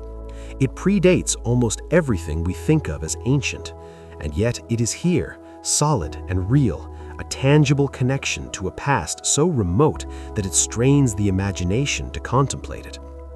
You replace the fragment where you found it, part of the canyon's long, slow return to the sea, and continue your journey upward through the layers, forward through time, toward the Bright Angel Shale and the deeper waters it represents. The transition from the Tapete Sandstone to the Bright Angel Shale is a transition from one world to another, from the high-energy environment of a beach to the quieter, muddier realm of subtidal waters. Shale is made from clay and silt, the finest particles that can be transported by water, material so fine that it takes very calm conditions for it to settle out of suspension. When you see shale, you are looking at evidence of still water, places where currents were weak or absent, where particles too small to see individually could slowly accumulate on the seafloor, layer after microscopic layer, building up over time into deposits that eventually became rock. The Bright Angel Shale gets its name from Bright Angel Creek, one of the major tributaries of the Colorado River within the canyon, but the formation itself extends far beyond the canyon, part of a widespread deposit that covers much of the southwestern United States. It is typically greenish-gray in color, though it weathers to shades of olive, brown, and even purple in places. The green color comes from iron in a reduced state, indicating that the sediments were deposited in an environment where oxygen was limited, either because the water was stagnant or because organic matter was abundant enough to consume the available oxygen through decay processes. The Bright Angel Shale is not a particularly thick formation, averaging about 400 feet in the Grand Canyon, but it represents a significant span of time, roughly 10 to 15 million years of deposition during the Middle Cambrian, from about 505 to 490 million years ago. This works out to less than half an inch of sediment per 1,000 years, an incredibly slow rate, but typical for deep water environments where sediment supply is limited and deposition occurs grain by grain, particle by particle, with infinite patience. Unlike the sandstone below it, the Bright Angel Shale does not form prominent cliffs. Instead, it erodes into slopes and benches, creating vegetated terraces in the canyon where soil can accumulate and plants can gain a foothold. This differential erosion, hard rocks forming cliffs, soft rocks forming slopes, is what gives the Grand Canyon its distinctive stepped profile. The pattern repeats throughout the canyon's stratigraphy: cliff, slope, each reflecting the resistance of the underlying rock to weathering and erosion. But the Bright Angel Shale's softness, its tendency to crumble and erode, makes it one of the most important formations in the canyon from a practical standpoint. The major trails that descend into the canyon, the Bright Angel Trail, the South Kaibab Trail, were routed along the Bright Angel Shale's slopes because the soft rock was easier to excavate and grade than the harder sandstones and limestones. The original trails followed paths used by bighorn sheep and other animals, who also recognized that the shale slopes provided easier passage than the vertical cliffs of the harder formations. The Bright Angel Shale is rich in fossils, though you have to look carefully to find them. The soft rock tends to weather quickly when exposed, and the fossils are often destroyed or obscured in the process. But in fresh exposures, or in areas protected from direct weathering, you can find the remains of trilobites, those emblematic creatures of the Paleozoic seas. Trilobites were arthropods, relatives of modern insects and crustaceans, with segmented bodies covered by hard exoskeletons made of calcite. They had compound eyes, jointed legs, antennae, and complex mouthparts, making them among the most sophisticated animals of their time. The trilobites preserved in the Bright Angel Shale are often complete specimens, individuals that died and were quickly buried by sediment before their bodies could be scattered by scavengers or currents. When you find one of these fossils, you are looking at an individual animal, a creature that lived and moved and fed in the Cambrian seas more than 490 million years ago. It had experiences. In its own simple way, it responded to stimuli. It sought food and avoided predators. It might have reproduced, passing its genes to the next generation, and then it died. And by extraordinary chance, its body was preserved in the accumulating mud, eventually becoming part of the rock, waiting to be discovered by creatures, humans, that would not evolve for another 490 million years. There is something deeply moving about holding a trilobite fossil, about running your fingers over the ridges of its segmented body, about seeing the traces of its compound eyes, now filled with rock, but once capable of detecting light and movement. This was a living thing. It was not hypothetical or abstract. It existed. It had a physical presence in the world. And through the miracle of fossilization, a part of that presence remains, allowing us to touch across the vast gulf of time and make a connection with a life form that is utterly alien, and yet, in its basic nature, alive, aware, striving to survive, somehow familiar. The Bright Angel Shale also contains trace fossils, though they are different in character from those in the Tapete sandstone below. Here, the burrows are more diverse, more complex, showing evidence of more sophisticated behaviors. Some are vertical burrows, U-shaped tunnels where animals lived in the sediment and extended feeding appendages up into the water column above. Others are complex branching networks, showing evidence of animals mining the sediment for organic matter, systematically processing the mud in search of food. These trace fossils tell us that by the Middle Cambrian, animals had evolved sophisticated strategies for exploiting the marine environment. They were not just crawling across the surface or making simple horizontal burrows. They were engineering their environment, creating permanent or semi-permanent dwellings in the sediment, developing specialized behaviors and anatomies that allowed them to extract resources from previously unexploited niches. This is evidence of evolution in action, of life becoming more complex, more diverse, more capable.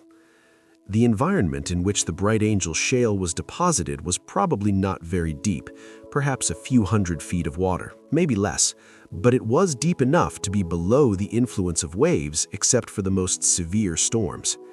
The water was probably clear most of the time, allowing sunlight to penetrate to the bottom, supporting photosynthetic organisms and creating a productive ecosystem.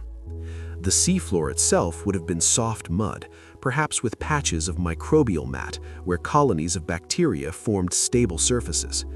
Trilobites crawled across this bottom, plowing through the mud with their legs, searching for organic particles or small prey. Other animals burrowed through the sediment or lived partially buried in it, extending feeding structures into the water column. There were predators here too, though we have little direct evidence of them in the Bright Angel Shale, but we know they existed because trilobites had eyes, and many had the ability to roll up into a defensive ball, behaviors that only make sense in the presence of predators. Something was hunting in these waters, something with the ability to detect and pursue prey, to overcome defenses, to kill and consume other animals. The predator-prey relationship, that fundamental dynamic that has driven so much of evolution, was already well established by the Middle Cambrian. The rate of sedimentation in the Bright Angel was slow, but it was not constant. There are layers within the formation that show evidence of storms or other disturbances, coarser layers where sand was mixed with the mud, or layers with erosional surfaces where currents briefly accelerated and scoured away some of the previously deposited sediment. These interruptions in the normal pattern remind us that even in the deep, quiet waters, nothing remained truly stable for long.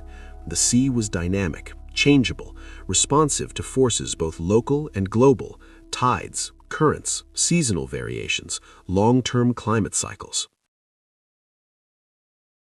Interbedded with the shale are occasional thin layers of sandstone and limestone, each representing a brief change in conditions. The sandstone layers might indicate times when storms were more frequent or more intense, bringing coarser sediment into the area. The limestone layers suggest times when carbonate production increased, perhaps due to blooms of organisms with calcium carbonate shells or changes in water chemistry that favored the precipitation of calcite directly from seawater. These variations give the Bright Angel Shale a banded appearance in places, light and dark layers alternating in a rhythmic pattern. Some geologists believe these bands might represent cycles tied to orbital variations, changes in Earth's orbit and rotation that affect climate in predictable ways. These Milankovitch cycles, as they are called, operate on timescales of tens to hundreds of thousands of years, and they can leave signatures in sedimentary rocks, creating rhythmic patterns of deposition that reflect the rise and fall of sea level or changes in climate as Earth's orbit slowly shifts. If this interpretation is correct, then the layers in the Bright Angel Shale are like pages in a calendar, each band representing a cycle of climate change that played out over geological timescales. We can count these bands, measure their thickness, analyze their composition, and from this information reconstruct aspects of Earth's climate system 500 million years ago. It is an astonishing capability, this ability to read ancient climates from rocks, to extract information about temperature and precipitation and seasonality from layers of mud that have been solid stone for hundreds of millions of years. Walking across the slopes formed by the Bright Angel Shale, you notice how different the landscape is from the areas dominated by sandstone or limestone. Vegetation is more abundant here, small shrubs and grasses taking advantage of the soil that develops on the shale's weathered surface. The slope itself is gentler, easier to traverse, though the loose rock can make for treacherous footing. Every step releases a small cascade of pebbles and fragments, the shale continuing its slow disintegration, its return to sediment. The color variations in the weathered shale create beautiful patterns, swirls of green and purple and brown that shift as the light changes. In the early morning or late afternoon, when the sun hits the slopes at a low angle, these colors become especially vivid, the purples deepening to almost violet, the greens taking on an almost iridescent quality. Photographers love these slopes for this reason, the way they catch and hold the light, the way they add texture and color to the canyon's vast palette. But beneath the aesthetic appeal, beneath the patterns and colors, lies the real story, the accumulation of mud in a Cambrian sea, grain by grain, layer by layer, over millions of years. Each particle fell through the water column and settled onto the seafloor, joining countless others, slowly building up a deposit that would eventually be buried, compacted, and transformed into rock. The shale remembers this history, holds it in its structure, in its composition, in its fossils. It is a memory written in stone, patient and enduring, waiting for someone who knows the language to come along and read it. You find a piece of shale and split it along its natural bedding planes, the rocks separating easily into thin sheets. This facility, the tendency to split into layers, is characteristic of shale and results from the alignment of clay minerals during compaction. The surface of each sheet is smooth, almost silky to the touch, and if you are lucky, you might find a fossil on one of these bedding planes, perhaps the impression of a trilobite or a trace fossil, or even just a small shell fragment. Each fossil is a prize, a tangible connection to the life that once thrived here. But even without fossils, the shale itself is remarkable. Each layer represents a moment in time, a particular day or year or century when sediment was settling on the seafloor. These moments have been preserved, stacked one atop another like pages in a book, creating a continuous record that spans millions of years. The record is not complete. There are gaps, unconformities, times when erosion removed previously deposited sediment, but it is extensive enough to give us a detailed picture of what the Cambrian world was like. The Bright Angel Shale teaches patience. It was formed slowly, over immense spans of time, through processes that operated at rates far below the threshold of human perception. To understand it, to appreciate what it represents, you must slow your thinking, must adjust your sense of time to match the pace at which these rocks accumulated.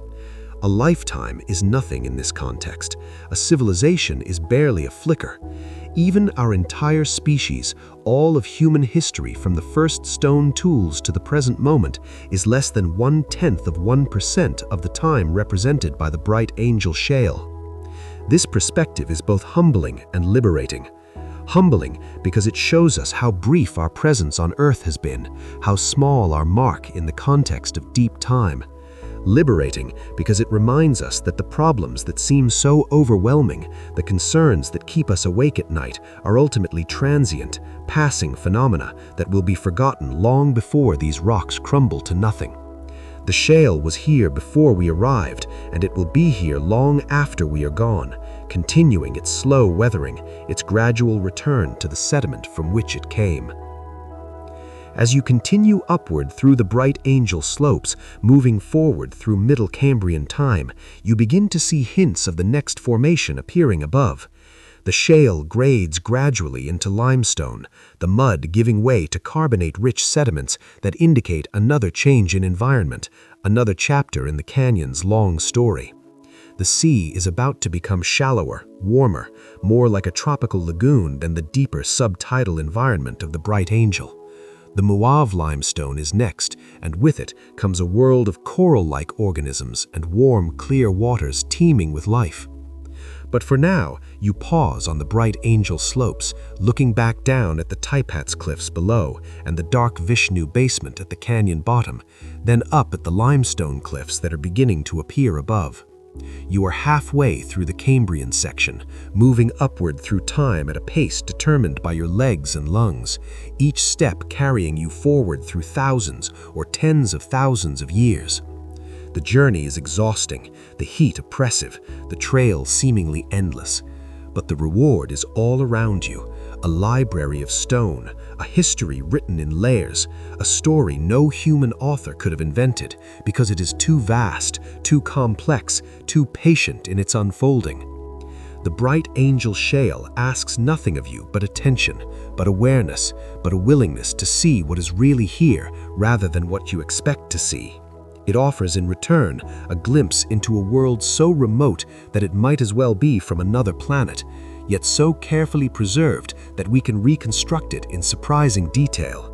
It is a gift, this shale, a window into the past that has been opened by the canyon's erosion and is available to anyone willing to make the journey to see it. The Mauve limestone rises above the green-gray slopes of the Bright Angel Shale like a pale fortress, its cliffs weathering to shades of gray and tan and sometimes almost white where the rock is freshest. Limestone is different from sandstone and shale in a fundamental way. While those rocks are made of fragments weathered from older rocks, limestone is largely biological in origin, formed from the accumulated remains of countless organisms that extracted calcium carbonate from seawater to build their shells and skeletons. When you look at limestone, you are looking at life, or at least at what life leaves behind. The Mauve limestone was deposited during the late Cambrian from about 490 to 485 million years ago in a shallow sea that covered what is now northern Arizona. This sea was warm, clear, and rich in nutrients, supporting a diverse ecosystem of marine organisms.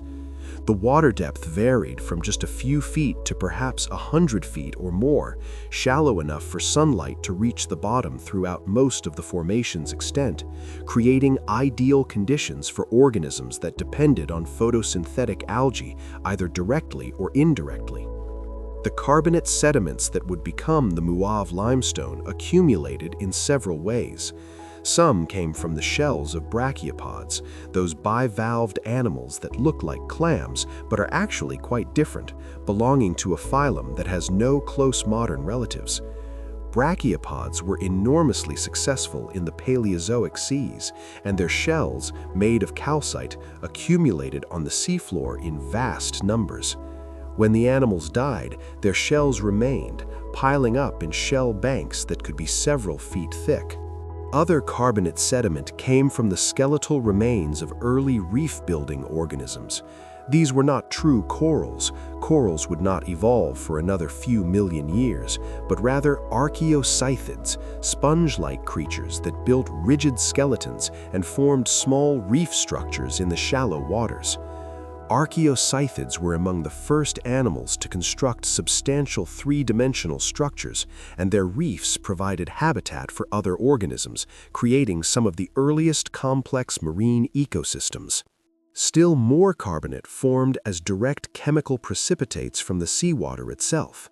In warm, shallow waters where evaporation is high, seawater can become supersaturated with calcium carbonate, and the mineral precipitates out, forming tiny crystals that settle to the bottom.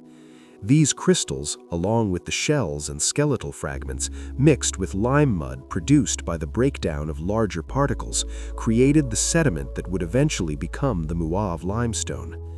The process of lithification, the transformation of loose sediment into solid rock, occurred over millions of years as the sediments were buried beneath younger deposits.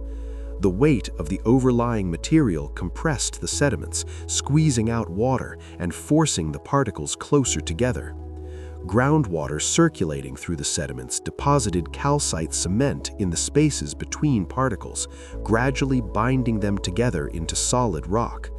The result is the limestone we see today, hard and resistant to erosion, forming prominent cliffs throughout the Grand Canyon. The Muave is not a uniform rock.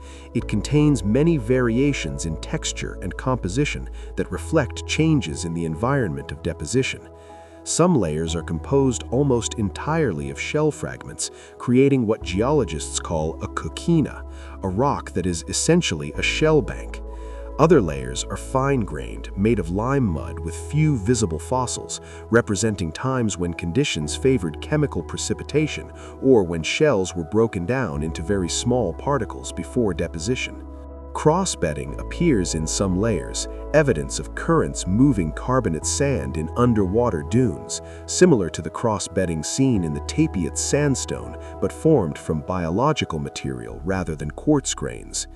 In other places, you can see stromatolites, those layered structures built by bacteria, their characteristic domed or columnar shapes still visible in the rock after nearly 500 million years. The color of the Muave varies depending on its exact composition and on the minerals present in trace amounts.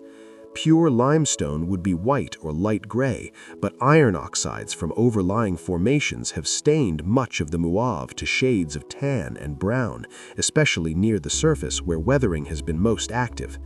In fresh breaks, the rock is often lighter, showing its original color before the staining occurred. Fossils are abundant in the Muave, though they require a careful eye to spot. Brachiopod shells are common, often preserved with both valves still articulated, evidence that the animals were buried quickly after death before currents or scavengers could separate the two halves of the shell. Trilobites are less common than in the Bright Angel shale below, but they are present, usually fragmented, their hard exoskeletons broken into pieces by scavengers or wave action before burial. The archaeoscythid fossils are particularly interesting because they represent an extinct group that has no modern descendants. These organisms appeared suddenly in the early Cambrian, flourished for a few million years, building reefs throughout the world's shallow seas, and then went extinct by the Middle Cambrian, victims of some environmental change we can only speculate about. Their fossils show a remarkable variety of forms, some cup-shaped, others branching, still others forming massive dome-like structures, all testimony to the evolutionary experimentation that characterized this period. To walk through the Muave is to walk through an ancient reef, though reef might be too generous a term for the relatively modest structures these early organisms built. Still, they represent the beginning of a trend that would continue throughout the Paleozoic and beyond, animals constructing large, three-dimensional structures that modified the environment and created habitats for other species. Modern coral reefs are the culmination of this trend, but it began here, in the Cambrian seas with humble archaeoscythids that nonetheless had the ability to extract minerals from seawater and build them into something larger than themselves. The environment of the Muav limestone would have been pleasant, at least by our standards. Warm, clear water, abundant sunlight, a sandy or muddy bottom with patches of reef. Swimming through these waters would have been various trilobites, some adapted for scurrying along the bottom, others capable of swimming in the open water. Brachiopods carpeted the seafloor in places, their shells opening and closing rhythmically as they filtered food from the water. Strange slug-like mollusks crept across the bottom, leaving trails in the sediment. Small worm-like creatures burrowed into the mud, their presence betrayed by the burrows they left behind. Predators prowled these waters as well, though they were quite different from modern predators. Anomalocaris, that meter-long terror of the Cambrian seas, might have been present, though it was more common in deeper waters. Smaller predators included various arthropods equipped with grasping appendages or sharp mouthparts, capable of attacking trilobites or other prey. The evolutionary arms race between predator and prey was well underway by this time, with defensive adaptations like shells and spines appearing in response to predation pressure, and predators, in turn, evolving more effective ways to overcome those defenses. The Muav limestone is about 450 feet thick on average, representing roughly 5 to 8 million years of deposition. This translates to a rate of about 1 inch per 1,000 years, similar to the Bright Angel Shale, but perhaps slightly faster due to the high biological productivity of the shallow sea environment. In times and places where organisms were particularly abundant, where reef growth was vigorous or shell banks were accumulating rapidly, the rate would have been higher. In other times and places where conditions were less favorable, sedimentation would have slowed or even stopped temporarily. The top of the Muav limestone is marked by an erosion surface in many places, evidence of a temporary retreat of the sea, a brief interval when the region was exposed to weathering and erosion before being inundated again. This surface is often irregular, with hollows and channels carved into the limestone by flowing water, then filled with sediments from the overlying formation. It is a minor unconformity compared to the Great Unconformity far below, representing perhaps a few million years at most, but it is significant nonetheless, a reminder that sea level was constantly changing, rising and falling in response to various factors, creating a complex pattern of deposition and erosion that is preserved in the rock record. The Muav limestone forms some of the most prominent cliffs in the eastern Grand Canyon, rising as vertical walls above the Bright Angel slopes. These cliffs are obstacles to hikers, requiring the trails to switch back extensively or to find routes around them. But they are also spectacular to look at, their pale faces catching the light, their vertical fractures creating sharp shadows, their weathered surfaces showing the intricate patterns of bedding and jointing that give texture to what would otherwise be featureless expanses of stone. In places, the Muav has been dissolved by groundwater, creating caves and caverns within the limestone. This process, called karstification, occurs when slightly acidic water percolates through fractures in the rock, slowly dissolving the calcite and carrying it away in solution. Over time, small openings can enlarge into passageways and rooms, creating underground voids that can be quite extensive. Some of these caves are accessible to explorers, dark chambers where water drips from stalactites and flows across flowstone floors, where blind cave-adapted creatures eke out livings in the eternal darkness. The caves in the Muav are relatively young features, formed long after the limestone was deposited, but they are part of the canyon's ongoing story, evidence that the processes of dissolution and erosion never stop, that the landscape is always changing, always being reshaped by water and weather and time. The same forces that created the canyon are still at work, still carving and sculpting, still revealing new details and creating new landforms. Standing at the base of a Muav cliff, looking up at the weathered limestone towering above you, you can appreciate the sheer mass of biological material that went into creating this rock. Every cubic foot of limestone represents countless organisms, their shells and skeletons compressed and cemented together.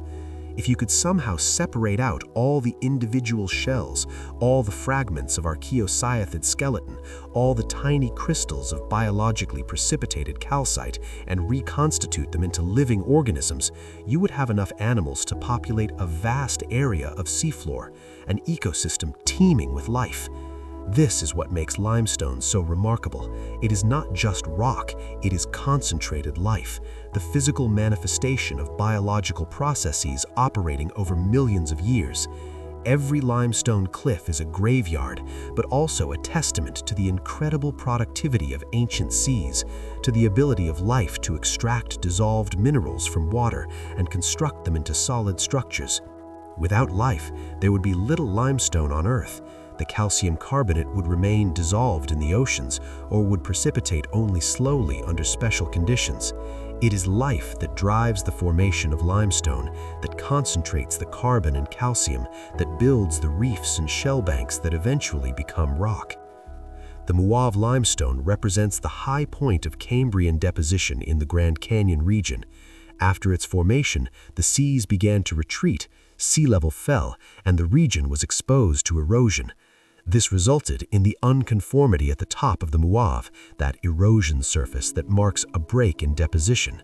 The unconformity represents a gap of about 70 to 80 million years in most places, a gap that includes all of the Ordovician period and part of the Silurian period, times when other parts of North America were covered by seas and receiving sediments, but when this particular region was land and being eroded rather than receiving deposits. This gap in the record is frustrating for geologists because the Ordovician and Silurian were important times in Earth's history. This is when fish first appeared and began to diversify. This is when the first primitive land plants established themselves on the margins of lakes and streams, beginning the greening of the continents that had been barren until then. This is when the first arthropods ventured onto land, adapting to the challenges of life outside the water. All of this is recorded in rocks elsewhere, but not here. Here, those times are represented only by absence, by the erosion surface at the top of the Muave, by missing pages in the story. But absence can be informative too. The fact that this region was land for 70 to 80 million years tells us something about the configuration of continents and the patterns of sea level during that time. It tells us that this was an area of relative high elevation, a landmass that remained above water even when sea levels rose and covered other regions. The erosion that occurred here produced sediments that were carried away by rivers and deposited elsewhere.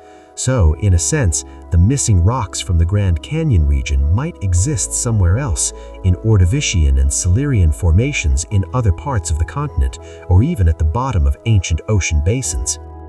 The Muave limestone marks the end of the Cambrian section in the Grand Canyon stratigraphy, the conclusion of a chapter that began with the Tapiat sandstone resting on the Great Unconformity. Together, these three formations, the Tapiats, the Bright Angel, and the Muave, tell the story of a sea advancing across the continent, deepening, then becoming shallower again, a complete transgressive, regressive cycle that took about 40 million years to complete. It is a story written in stone, in the character of the rocks and the fossils they contain, readable to anyone who knows the language.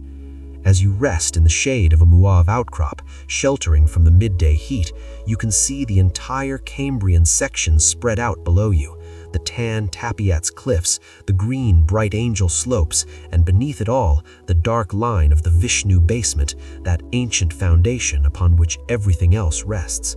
Above you, the overlying formations are visible, layer upon layer stretching upward toward the rim, each one representing a different time, a different world. The journey is less than half complete. There are still hundreds of millions of years to traverse, still countless stories to read in the rocks ahead. But for now, you pause, grateful for the shade, for the water in your bottle, for the simple fact of being here in this extraordinary place. The Muave cliffs rise silent and patient above you, as they have risen for nearly 500 million years, as they will continue to rise until erosion eventually reduces them to rubble and sediment. You are a momentary visitor, a brief consciousness passing through their story. But in this moment, you are connected to something vast and ancient, something that puts your own existence into a perspective that is both humbling and profound. Above the Kaibab Limestone, the rock record of the Grand Canyon becomes discontinuous, marked by gaps and unconformities that represent missing time. The next formation is the Temple Butte Formation, but it is not present everywhere in the canyon, appearing only in certain locations where it fills channels and depressions eroded into the top of the Kaibab. This scattered distribution and its relationship to the underlying rock tells us something important. The Temple Butte was deposited in a river system, in channels and floodplains that covered only parts of the landscape, leaving other areas exposed to erosion. The Temple Butte Formation is Devonian in age, approximately 385 to 375 million years old, which means it was deposited more than 80 million years after the Kaibab Limestone below it. Those 80 million years, the entire Ordovician period and most of the Silurian period, are simply missing from the Grand Canyon's rock record, eroded away or never deposited in the first place. It is another gap, another set of missing pages, though not as dramatic as the Great Unconformity far below. The Temple Butte is quite different in character from the marine limestones of the Kaibab. It consists of thin-bedded limestone and dolomite, often with a distinctive purple color, interbedded with sandstone and shale. The purple color comes from iron minerals and gives the formation a striking appearance where it is well exposed. The layering is irregular, with channels and lenses showing where ancient streams cut through previously deposited sediments and then filled those channels with new material. The environment of deposition was a coastal plain, with rivers, estuaries, and lagoons. The sea was nearby, but not directly covering the area. Rivers flowing from the land cut channels into the underlying Kaibab limestone, creating a landscape of stream valleys separated by interfluves, areas of higher ground that remained above the reach of the rivers. Over time, these valleys filled with sediment, while the interfluves continued to be eroded. The result is the spotty distribution we see today, with the Temple Butte present in some places but absent in others. The Devonian period, the time when the Temple Butte was deposited, was a remarkable interval in Earth's history. This was when fish truly came into their own, diversifying into an array of forms that included some of the most bizarre and impressive vertebrates ever to swim. Armored placoderms with slicing jaws patrolled the seas. Lobe-finned fish with muscular fins and primitive lungs explored shallow waters, setting the stage for the eventual conquest of land by vertebrates. Sharks appeared, sleek predators whose basic body plan was so successful that it has changed little over the subsequent 400 million years. On land, plants were spreading rapidly during the Devonian, evolving from small, simple forms into the first true forests. Trees appeared for the first time, creating three-dimensional habitats and changing the very nature of terrestrial environments. These early forests were unlike modern ones, dominated by plants like Archaeopteris and later by tree-sized club mosses and horsetails, but they were forests nonetheless, with canopies and understories and all the ecological complexity that comes with vertical structure. Arthropods had colonized the land by this time, and some had grown to impressive sizes in the oxygen-rich atmosphere of the Devonian. Millipedes 6 feet long crawled through the litter leaf. Scorpions, some as large as modern house cats, hunted smaller invertebrates. The first insects were taking to the air, primitive wingless forms that could glide from plant to plant but could not truly fly. And in the water, the first tetrapods, four-limbed vertebrates derived from lobe-finned fish, were beginning to venture onto land, though they remained tied to aquatic environments for most of their lives. The Temple Butte Formation preserves some of this Devonian world, though the evidence is limited. Fish fossils are found in the formation, including remains of armored placoderms and primitive sharks. The limestone beds contain fossilized stromatolites, evidence that bacterial mats were still common in shallow aquatic environments. The channels filled with sediment show crossbedding and other features characteristic of flowing water, allowing geologists to determine which direction the ancient rivers were flowing. But the Temple Butte is a thin formation, typically only about 50 or 100 feet thick where it is present, and it represents a relatively brief interval of time, perhaps 10 million years at most. It is a minor chapter in the canyon's story, interesting primarily for what it tells us about the complex interplay of erosion and deposition, of land and sea, that characterized this part of Earth's history.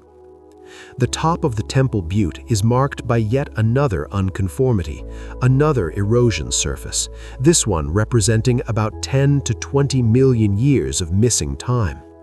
By the late Devonian, the region was once again being eroded, the Temple Butte channels themselves being cut into and partially removed.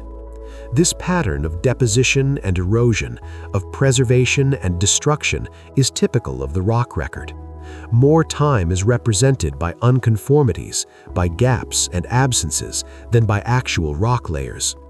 For every million years of sediment preserved, several million years are lost to erosion. In the Grand Canyon, the Temple Butte Formation is easiest to see in the western portions, where it appears as purple-stained lenses and channels in the Muav Cliffs. In the Eastern Canyon, it is often thin or absent entirely, removed by erosion before the Redwall limestone was deposited. This variation across the canyon shows us that these ancient landscapes had topography, that some areas were high and others were low, that rivers flowed in certain directions and not others, that the Earth's surface has always been a patchwork of different environments and conditions. Walking past an exposure of Temple Butte, you might easily miss it if you did not know what to look for. It does not form prominent cliffs like the Muaw below or the Redwall above. It is recessed, weathering back into alcoves and overhangs, stained purple or brown, looking almost like it doesn't belong with the other formations. And in a sense, it doesn't. It represents a different world, a different time, deposited under different conditions. It is an interlude in the canyon's story, a brief chapter between longer narratives. But it is worth noticing, worth studying, because it represents something important, the complexity of Earth's history, the fact that the story is not a simple linear progression, but a tangled web of events, some preserved, others lost, some occurring simultaneously in different places, others separated by vast gulfs of time. The Temple Butte Formation is a reminder that reading the rock record requires patience, attention to detail, and a willingness to accept that much of the story is missing, that we must infer and reconstruct and imagine based on fragmentary evidence. The Devonian world represented by the Temple Butte was a world in transition. Life was moving from water to land. Plants were creating the first forests. Vertebrates were developing the adaptations that would allow them to become terrestrial. It was a pivotal time in the history of life, a time of experimentation and innovation, when lineages that would dominate for the next hundreds of millions of years were just getting started. That we can see any evidence of this time in the Grand Canyon is fortunate. That most of it is missing is frustrating but instructive. As you continue your upward journey, you leave the Temple Butte behind, moving forward through those 10 to 20 million years of missing time, approaching the next major formation, one of the most impressive and recognizable in the entire canyon. The Redwall limestone rises ahead, a massive cliff of gray limestone stained red by iron oxides from above. dominating the landscape and forming one of the most significant barriers for anyone attempting to descend into or climb out of the canyon. It represents yet another return of the sea, yet another chapter in the long story of deposition and erosion, advance and retreat that characterizes the canyon's stratigraphy. The Red Wall limestone is one of the Grand Canyon's most prominent features, a massive cliff of gray limestone stained red by iron oxides that have washed down from the formations above. The formation is actually gray in its fresh, unstained state, as you can see in places where rockfalls have exposed fresh surfaces. But the red staining is so pervasive that it has given the formation its name. From a distance, the red wall appears as a continuous vertical barrier, a wall of stone that rises hundreds of feet and seems to encircle the entire inner canyon, forming what some have called the Grand Canyon's defining feature. The Red Wall limestone is Mississippian in age, deposited between approximately 340 and 330 million years ago. It is the youngest of the Paleozoic marine limestones in the canyon, representing the last major advance of the sea across this region until much later in the Mesozoic. The formation is thick, averaging about 500 to 600 feet, but reaching more than 800 feet in places, making it one of the thickest individual rock units in the canyon's stratigraphic column. Like the Muave limestone far below, the Red Wall is biological in origin, formed from the accumulated remains of countless marine organisms. But the creatures that built the Red Wall lived more than 150 million years after those that built the Muave, and the differences show clearly in the fossil record. By the Mississippian period, life had become more diverse and more complex.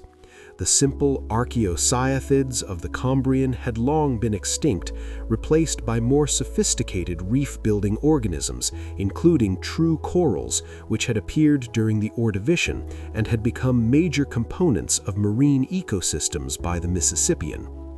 The Mississippian seas were warm and shallow, covering much of North America. They were highly productive, supporting vast populations of crinoids, those flower-like echinoderms that attached to the seafloor with stalks and used feathery arms to filter food from the water.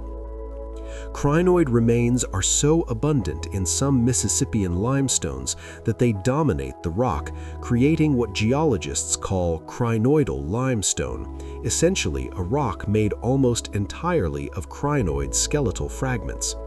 The Red Wall contains layers like this, testament to the incredible abundance of these organisms. Brachiopods continued to thrive in the Mississippian, their shells carpeting the seafloor and accumulating in thick beds. Bryozoans, colonial animals that formed lacy branch-like structures, were common and are frequently found as fossils in the Red Wall. Sharks and bony fish swam in the waters above, though their remains are less commonly preserved because most lacked hard skeletons that could readily fossilize.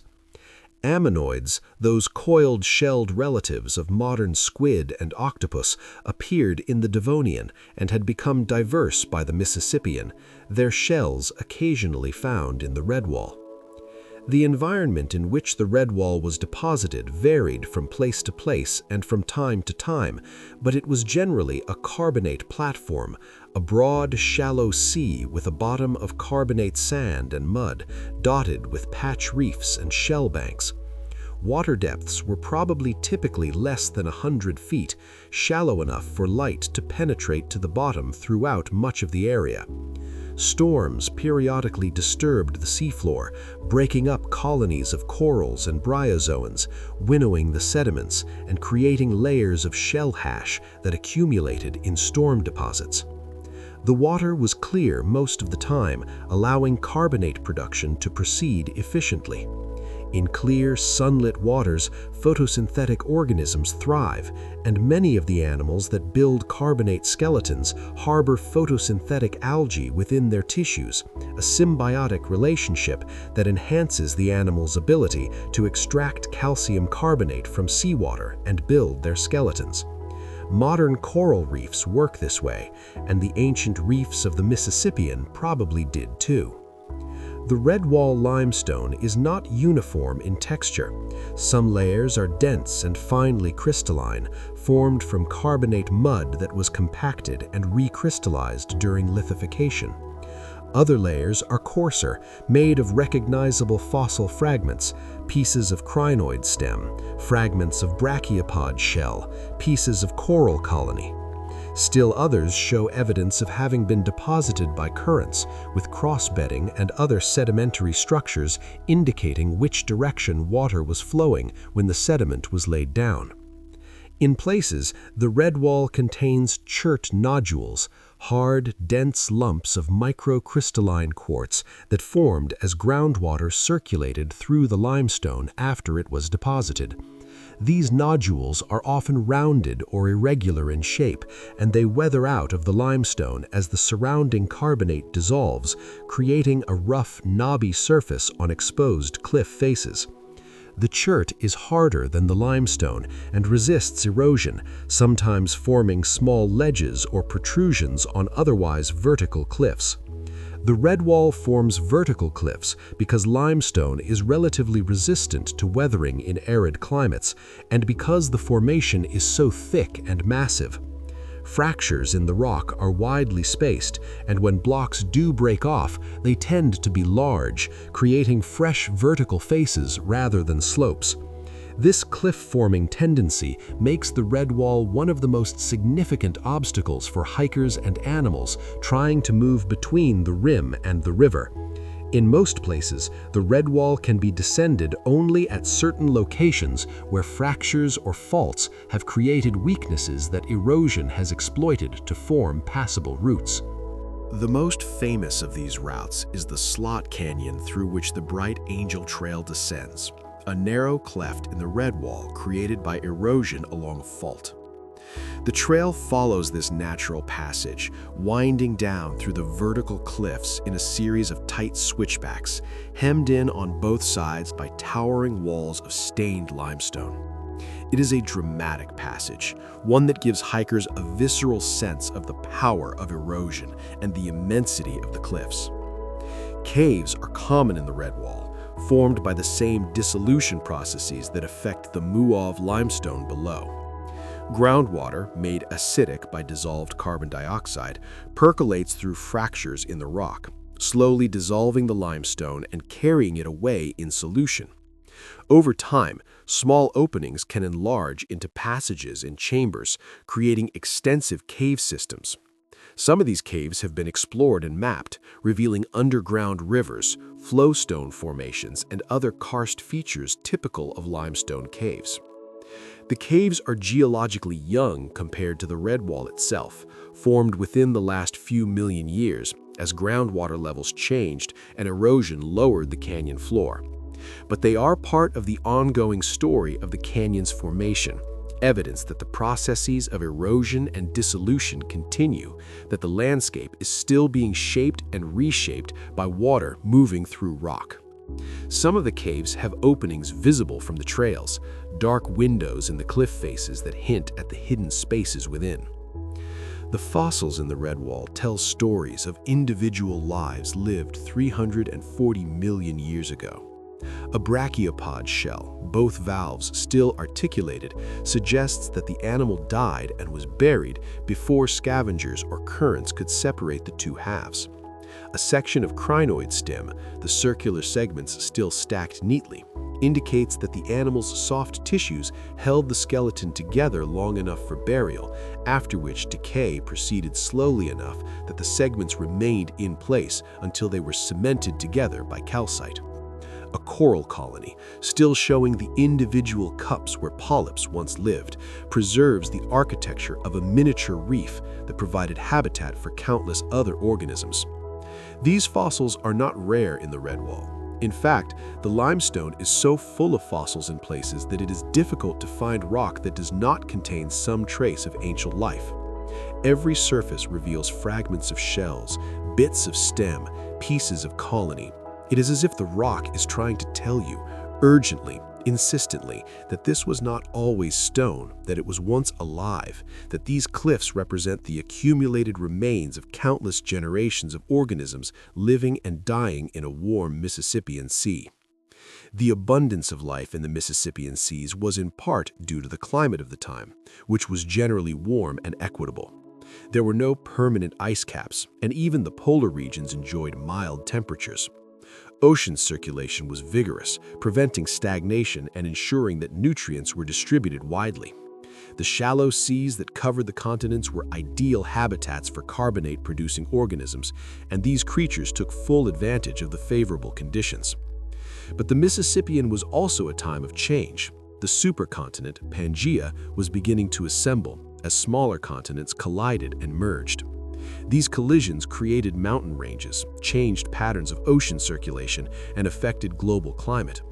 By the end of the Mississippian, conditions were beginning to shift, and the warm, shallow seas would eventually retreat as sea levels fell and climates became more seasonal.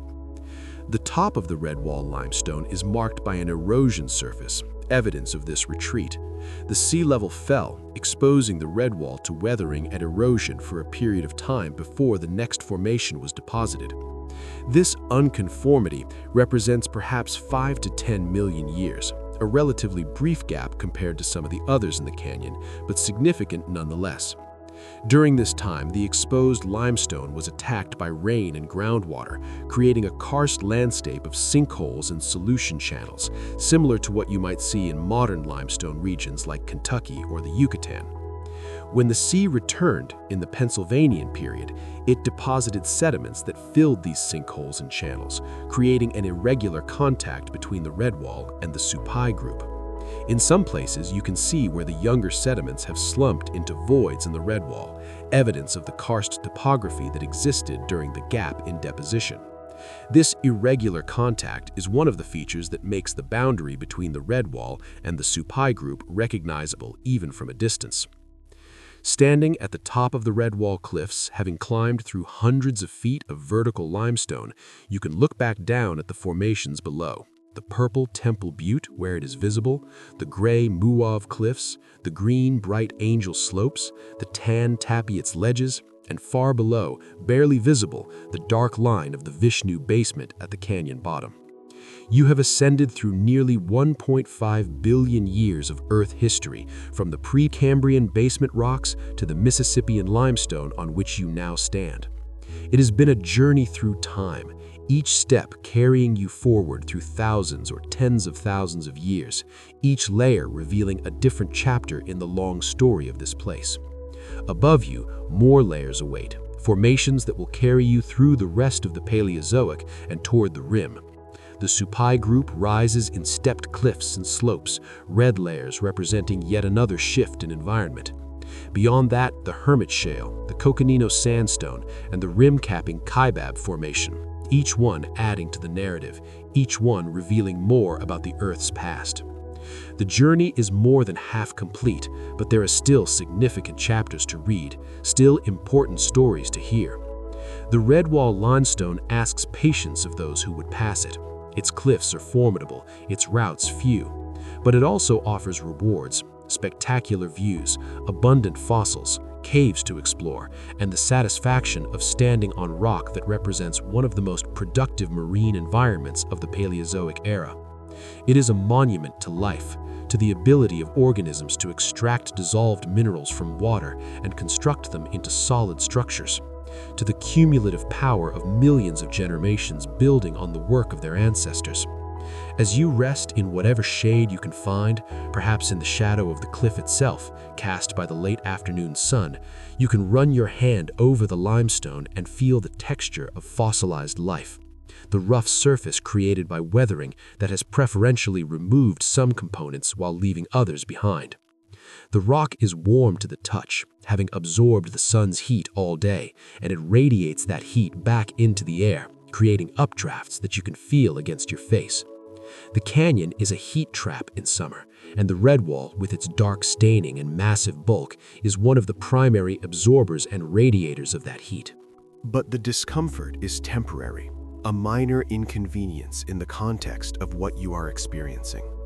You are standing on the remains of a Mississippian sea, surrounded by cliffs made of ancient life, looking out across a landscape that has been carved by erosion over millions of years. The red wall has stood here for 340 million years, weathering countless storms, enduring temperature extremes that would kill most living things, slowly weathering and eroding, but still largely intact, still massive and impressive, still dominating the inner canyon. It will be here long after you are gone, continuing its slow journey from solid rock back to sediment, eventually to be carried away by the river and deposited elsewhere, becoming part of some future landscape, some future story. The red wall teaches endurance, patience, the long view.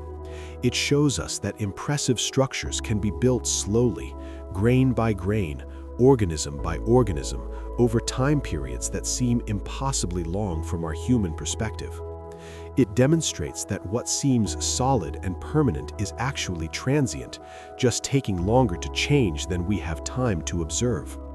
And it reminds us, if we are paying attention, that we are part of a continuum, a long chain of cause and effect that stretches back billions of years and will continue forward for billions more, long after our species has become extinct and our works have crumbled to dust. Above the red wall limestone, the character of the canyon's rock layers changes significantly. The massive marine limestones give way to a succession of red beds, sandstones, siltstones, and shales that are red or reddish-brown in color, evidence of iron oxides that formed as the sediments were deposited in terrestrial or near-shore environments where oxygen was abundant. These red beds make up the Supai group, a series of formations that collectively represent a transition from marine to terrestrial conditions during the Pennsylvanian and early Permian periods, roughly 315 to 280 million years ago. The Supai group is actually composed of 4 distinct formations: the Watahomagee, Monocacha, Weskogame, and Esplanade, named for geographic features within the Grand Canyon. Each formation represents a slightly different environment, reflecting the changing conditions as the region shifted from being covered by a shallow sea to being a coastal plain with rivers, swamps, and occasional brief marine incursions. The total thickness of the Supai group is substantial, typically 600 to 800 feet, and it forms the prominent red cliffs and slopes that characterize the middle portion of the canyon walls. The Watahomagee Formation, the oldest and lowest of the Supai group, shows the most evidence of marine influence. It contains limestone layers interbedded with sandstone and shale, indicating that the sea was still present, though it was becoming shallower and more restricted. Fossils in the Watahomagee include brachiopods, bryozoans, and crinoids, similar to those in the red wall below, but less abundant and less diverse, suggesting that conditions were becoming less favorable for these marine organisms. Above the Watahomagee, the Monocacha Formation shows less marine influence and more evidence of coastal environments, beaches, tidal flats, lagoons. The sediments are sandier, with crossbedding indicating currents were stronger and more variable than in the deeper waters where the red wall was deposited. Plant fossils begin to appear, fragments of ferns and primitive conifers that were growing along the shoreline and were washed into the sea by storms or river floods. The Weskogame and Esplanade formations, higher in the sequence, are predominantly terrestrial, deposited by rivers and in floodplain environments. These formations contain mud cracks, ripple marks, and raindrop impressions, features that form only when sediment is exposed to air. The red color of these beds comes from hematite, an iron oxide mineral that forms when iron-bearing minerals are weathered in the presence of oxygen. The prevalence of red beds in terrestrial sediments is one of the ways geologists can distinguish them from marine sediments, which tend to be gray or green due to the reducing conditions that prevail in water-saturated environments. The Pennsylvanian period, during which most of the Supai group was deposited, was a time of significant change in Earth's climate and geography. The assembly of the supercontinent Pangaea was well underway, with major collisions creating the Appalachian Mountains in eastern North America and the Hercynian Mountains in Europe. These mountain-building events affected atmospheric circulation, creating seasonal climates with distinct wet and dry periods rather than the more equitable conditions of earlier times. It was also during the Pennsylvanian that the great coal swamps formed, vast wetland forests dominated by tree-sized club mosses, horsetails, and early conifers. These forests covered low-lying coastal plains in the equatorial regions, and when the trees died and fell into the swampy water, their remains were preserved rather than decaying completely. Over millions of years, these accumulated plant remains were buried and compressed, eventually becoming coal. The coal deposits of Pennsylvania, Illinois, and West Virginia were formed during this time, hence the name Pennsylvanian for this period of the Carboniferous. The Grand Canyon region was not in the equatorial zone during the Pennsylvanian, so coal did not form here. Instead, the area was in a more subtropical position, experiencing seasonal rains and dry periods, with rivers flowing across broad floodplains. The vegetation was similar to that in the coal swamps, but adapted to the drier conditions, more conifers, fewer club mosses, plants that could tolerate periods of drought. Animal life on land was diversifying rapidly during this time. Amphibians were common, some growing to impressive sizes, capable of living in the rivers and swamps or venturing onto land. The first reptiles had appeared, evolving from amphibian ancestors and developing the ability to lay eggs with shells, freeing them from the need to return to water to reproduce. This was a crucial adaptation, one that would allow reptiles to eventually colonize even the driest environments and to dominate terrestrial ecosystems for the next 200 million years. Insects had become diverse and abundant by the Pennsylvanian. Giant dragonflies with wingspans of more than 2 feet flew through the forests. Millipedes and centipedes, some reaching 6 feet in length, crawled through the leaf litter. Cockroaches, already recognizable as cockroaches, scurried across the ground. The high oxygen levels of the Carboniferous and Pennsylvanian, as much as 35% compared to today's 21%, allowed arthropods to grow to sizes that would be impossible in the modern atmosphere because they rely on passive diffusion of oxygen through their bodies rather than active breathing with lungs. The Supai group preserves some evidence of this terrestrial life, though the fossils are not abundant. Plant fragments are common in some layers, carbonized remains of leaves and stems that were buried by river floods or volcanic ash. Tracks and trails of amphibians and reptiles appear occasionally, preserved in mudstones that were soft when the animals walked across them and then hardened before the impressions could be destroyed.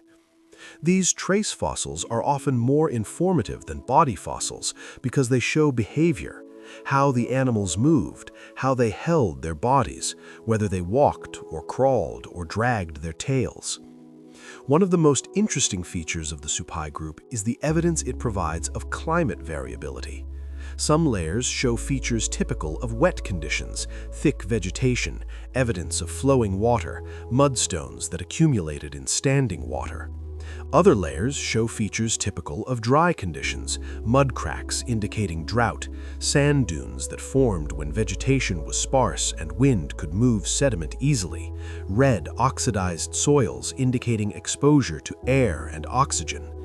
This alternation between wet and dry conditions may have been seasonal, reflecting the monsoon-type climate that is typical of subtropical regions when large continents are present. Or it may have reflected longer-term climate cycles driven by orbital variations or changes in ocean circulation. Either way, it shows that the climate during Supai deposition was not constant but varied significantly, creating a patchwork of environments across the landscape: river channels here, floodplains there, areas of sand dunes in dry periods, swamps and marshes in wet periods. The red color of the Supai Group is one of its most distinctive features, visible from miles away.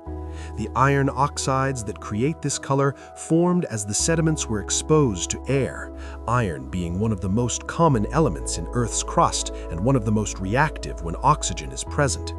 The red beds tell us that these sediments were deposited on land or in very shallow water where oxidizing conditions prevailed, quite different from the gray or green marine sediments below. The Supai forms a stepped profile in the canyon walls, with alternating cliffs and slopes reflecting variations in rock hardness. The more resistant sandstone layers form cliffs, while the softer shales and siltstones form slopes. This creates a series of broad benches or terraces, particularly on the Esplanade Sandstone, the uppermost formation of the Supai Group.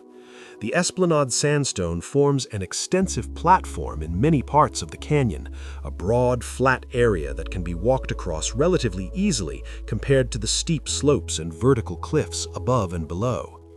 The Esplanade is particularly notable because it represents a major period of erosion within the Supai Group.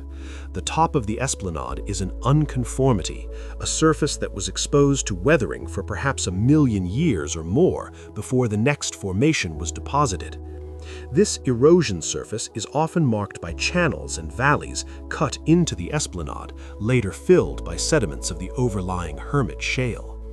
The irregularity of this contact shows that the landscape at the time had topography, with higher areas that were being eroded and lower areas where sediment was accumulating. Walking across the Supai formations, you can see the transitions between different rock types, the way sandstone gives way to shale, the way individual beds thicken and thin, the way crossbedding indicates changing current directions. Each of these features tells part of the story, revealing details about the ancient environment. A bed with mud cracks tells you the sediment was exposed to air and dried out. A layer with ripple marks shows that water was flowing, the size and spacing of the ripples indicating how fast and how deep the water was. A lens-shaped body of sandstone surrounded by shale suggests a river channel filled with sand while the surrounding floodplain was receiving finer sediments. The vegetation visible on the Supai slopes is more diverse than on the cliffs above or below, taking advantage of the soil that develops on the softer rocks. Small trees and shrubs cling to the slopes, their roots exploiting cracks and joints in the rock. Grasses and forbs cover the benches during the brief spring season when moisture is available. Even in this arid environment, life finds a way, adapting to the limited water, the extreme temperatures, the poor soil. The modern vegetation is young, just a few thousand years old at most, but it is part of the canyon's ongoing story, another chapter in the long narrative of life adapting to changing conditions. The Supai Group represents roughly 35 million years of Earth history, from about 315 to 280 million years ago. This is a substantial span of time, longer than the entire Cenozoic era, longer than the time since the dinosaurs went extinct. During this time, continents moved, climates changed, life continued its evolution. The fossils and sedimentary structures preserved in the Supai are windows into this ancient world, allowing us to reconstruct environments and ecosystems that have long since vanished. As you climb through the Supai, ascending the slopes and scaling the cliffs, you are moving through this history, experiencing it in a physical way that no book or film can replicate. Your muscles strain against gravity as you gain elevation. Your lungs work harder in the thin, dry air. Your skin feels the sun's heat intensified by reflection from the red rocks. And all around you, the evidence of ancient rivers and floodplains and coastal environments speak to anyone willing to listen, telling stories of times when this landscape was utterly different, when the canyon did not exist, when the climate was subtropical and forests grew where now only desert scrub survives. The Supai group represents roughly 35 million years of Earth history, from about 315 to 280 million years ago. This is a substantial span of time, longer than the entire Cenozoic era, longer than the time since the dinosaurs went extinct. During this time, continents moved, climates changed, life continued its evolution. The fossils and sedimentary structures preserved in the Supai are windows into this ancient world, allowing us to reconstruct environments and ecosystems that have long since vanished. Above the Supai group lies a formation that seems at first glance unremarkable, a thin layer of red shale and siltstone, softer than the rocks below and above, forming a slope rather than a cliff. But the Hermit Shale, as this formation is called, tells a story of life in a harsh environment, a time when the Grand Canyon region was far from the sea, a desert plain where rivers ran only seasonally and life had to be hardy to survive. The Hermit Shale is Permian in age, approximately 280 million years old, deposited when the supercontinent Pangaea was fully assembled and the climate in the interior of the continent was arid and extreme. The Hermit Shale is named for Hermit Basin, an area within the Grand Canyon where the formation is well exposed. It is typically about 200 to 300 feet thick and consists mainly of fine-grained sediments, silt and clay with some sand, colored various shades of red by iron oxides. The formation erodes easily, forming distinctive slopes between the harder Supai cliffs below and the Coconino sandstone cliffs above. On these slopes, vegetation is often abundant during favorable seasons, taking advantage of the moisture-retaining properties of the fine-grained rock and the soil that develops on it. The environment in which the Hermit Shale was deposited was quite different from the coastal settings of the Supai group. By the early Permian, the sea had retreated far to the west, and the Grand Canyon region was a vast alluvial plain, similar perhaps to the modern Great Plains or the interior of Australia. Rivers flowing from highlands to the east and north crossed this plain, but they were probably seasonal, running full only during wet periods and dwindling to disconnected pools during dry periods. Between the rivers, the landscape was dry, dominated by wind-blown sand and sparse vegetation adapted to arid conditions. The sediments of the Hermit Shale were deposited primarily by these rivers and on their floodplains. When rivers flooded, they spread out across the low-lying areas, depositing fine silt and clay carried in suspension. As the floods receded, the sediments were left behind, gradually accumulating layer by layer. During dry periods, the surfaces of these deposits were exposed to air and the iron minerals oxidized, creating the red color that is so characteristic of the formation. Evidence of these dry periods is abundant in the Hermit Shale. Mud cracks are common, polygonal patterns of cracks that form when clay-rich sediment dries out and contracts. The cracks can be quite large, several inches wide and deep, and they are often filled with sediment from the next flood, creating casts that preserve the three-dimensional shape of the original cracks. Raindrop impressions also appear occasionally, small circular depressions created when raindrops struck soft mud and were then preserved as the mud hardened before the next rain could destroy them. Perhaps most interesting are the tracks and trails preserved in the Hermit Shale, evidence of the animals that walked across this ancient landscape. These trace fossils are remarkably diverse, showing that even in this harsh environment, life was present and active.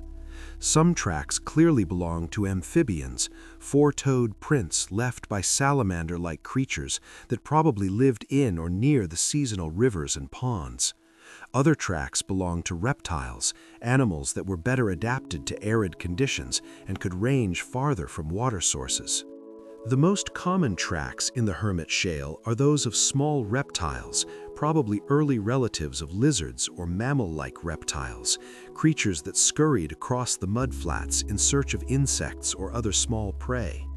The tracks show a sprawling gait, with the feet positioned well out to the sides of the body, typical of primitive tetrapods. By analyzing the size and spacing of the tracks, paleontologists can estimate the size of the animals that made them, usually small creatures no more than a foot or two in length. But there are also larger tracks, some left by reptiles as much as 6 feet long. These animals were probably predators, hunting the smaller reptiles and amphibians that made up most of the fauna. Some tracks show evidence of a tail being dragged, creating a sinuous groove between the footprints. This tells us that at least some of these early reptiles had not yet evolved the erect posture that would later become typical of dinosaurs and mammals, still moving with a more sprawling, lizard-like gait.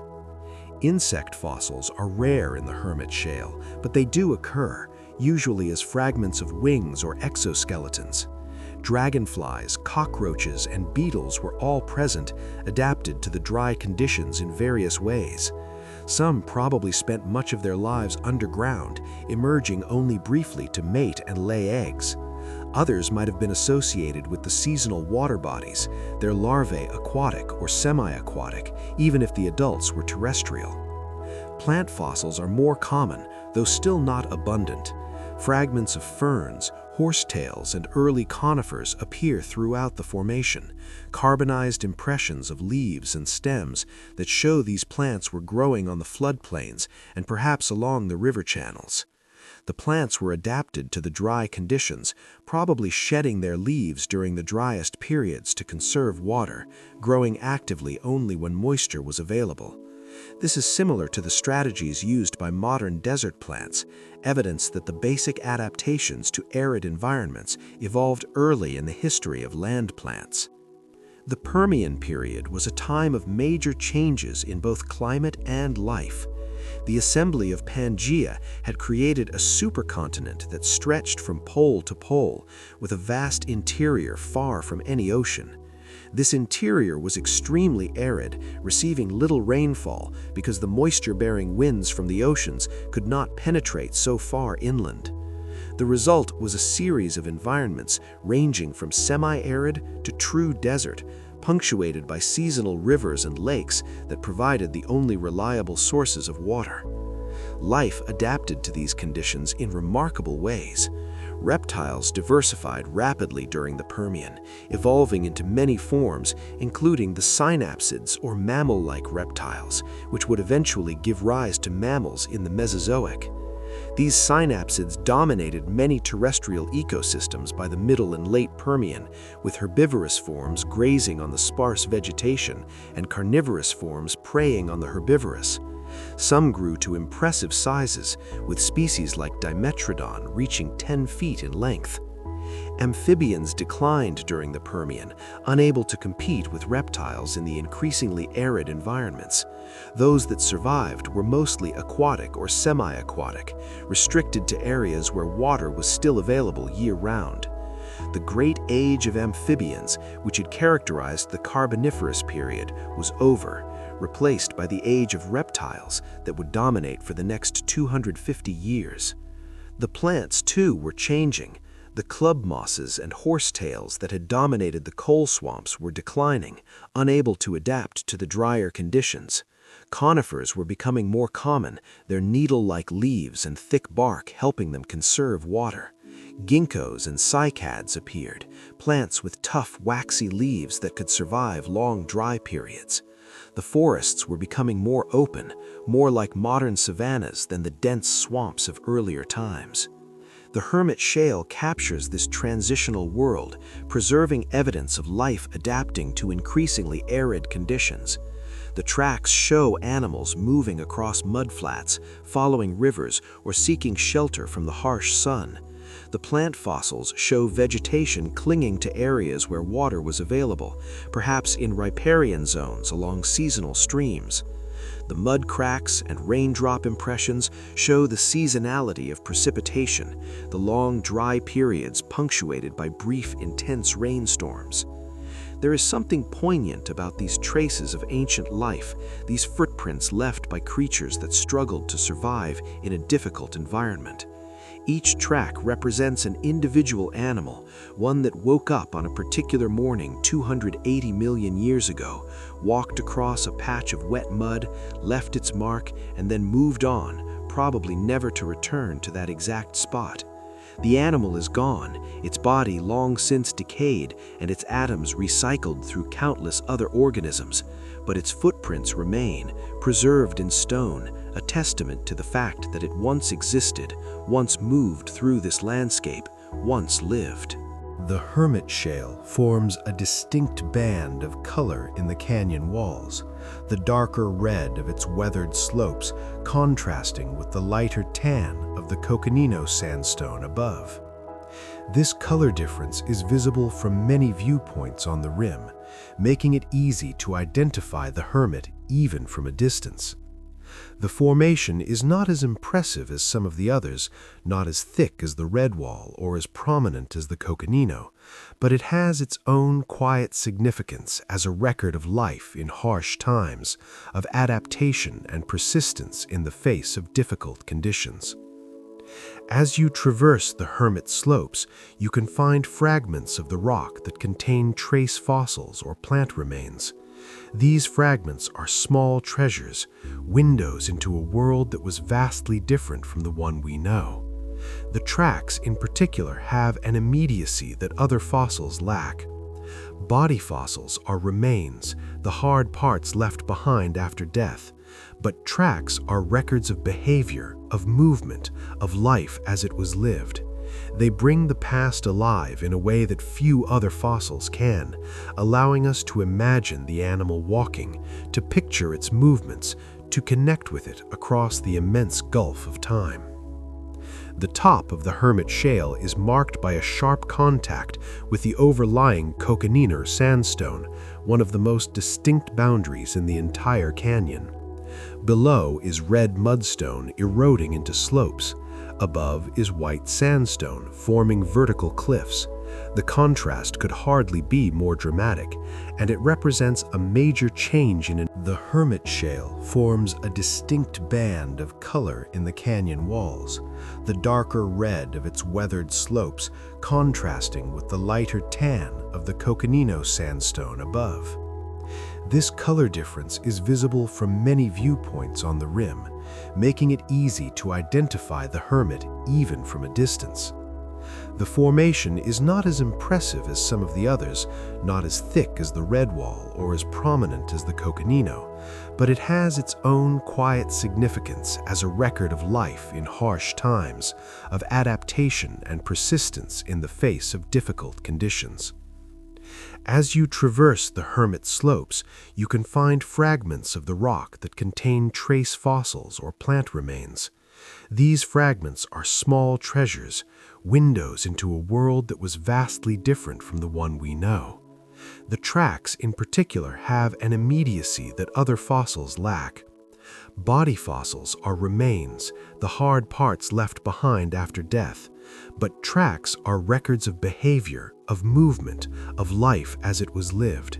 They bring the past alive in a way that few other fossils can, allowing us to imagine the animal walking, to picture its movements, to connect with it across the immense gulf of time. The top of the hermit shale is marked by a sharp contact with the overlying Coconino sandstone, one of the most distinct boundaries in the entire canyon. Below is red mudstone eroding into slopes. Above is white sandstone forming vertical cliffs. The contrast could hardly be more dramatic, and it represents a major change in environment from a floodplain dominated by rivers and fine sediments to a desert dominated by massive sand dunes. The Coconino sandstone is one of the Grand Canyon's most recognizable formations, a cliff of pale tan to white sandstone that forms a nearly vertical wall hundreds of feet high. What makes the Coconino truly distinctive, however, is not just its color or its cliff-forming properties, but the extraordinary cross-bedding visible throughout the formation, massive sweeping diagonal layers that tell of ancient sand dunes, a Permian desert that stretched across what is now Arizona some 275 million years ago. Crossbedding forms when sand is deposited on the sloping face of a dune. As wind pushes sand up the gentle backslope of a dune, grains accumulate at the crest and then avalanche down the steep front slope, creating inclined layers at angles up to 34 degrees, the angle of repose for dry sand. As the dune migrates forward, these inclined layers are preserved in the rock, stacked one atop another, creating the dramatic sweeping patterns that make the Coconino so visually striking. The crossbeds in the Coconino are enormous, some individual sets extending for dozens of feet, indicating that the original sand dunes were massive structures, comparable to the largest dunes in modern deserts like the Sahara or the Rub al-Khali in Arabia. These dunes probably stood several hundred feet high, vast hills of sand that marched across the landscape, driven by persistent winds. The direction of the crossbedding, measured carefully by geologists across many exposures, indicates that the winds were blowing primarily from the north, consistent with atmospheric circulation patterns expected for this part of Pangaea during the Permian.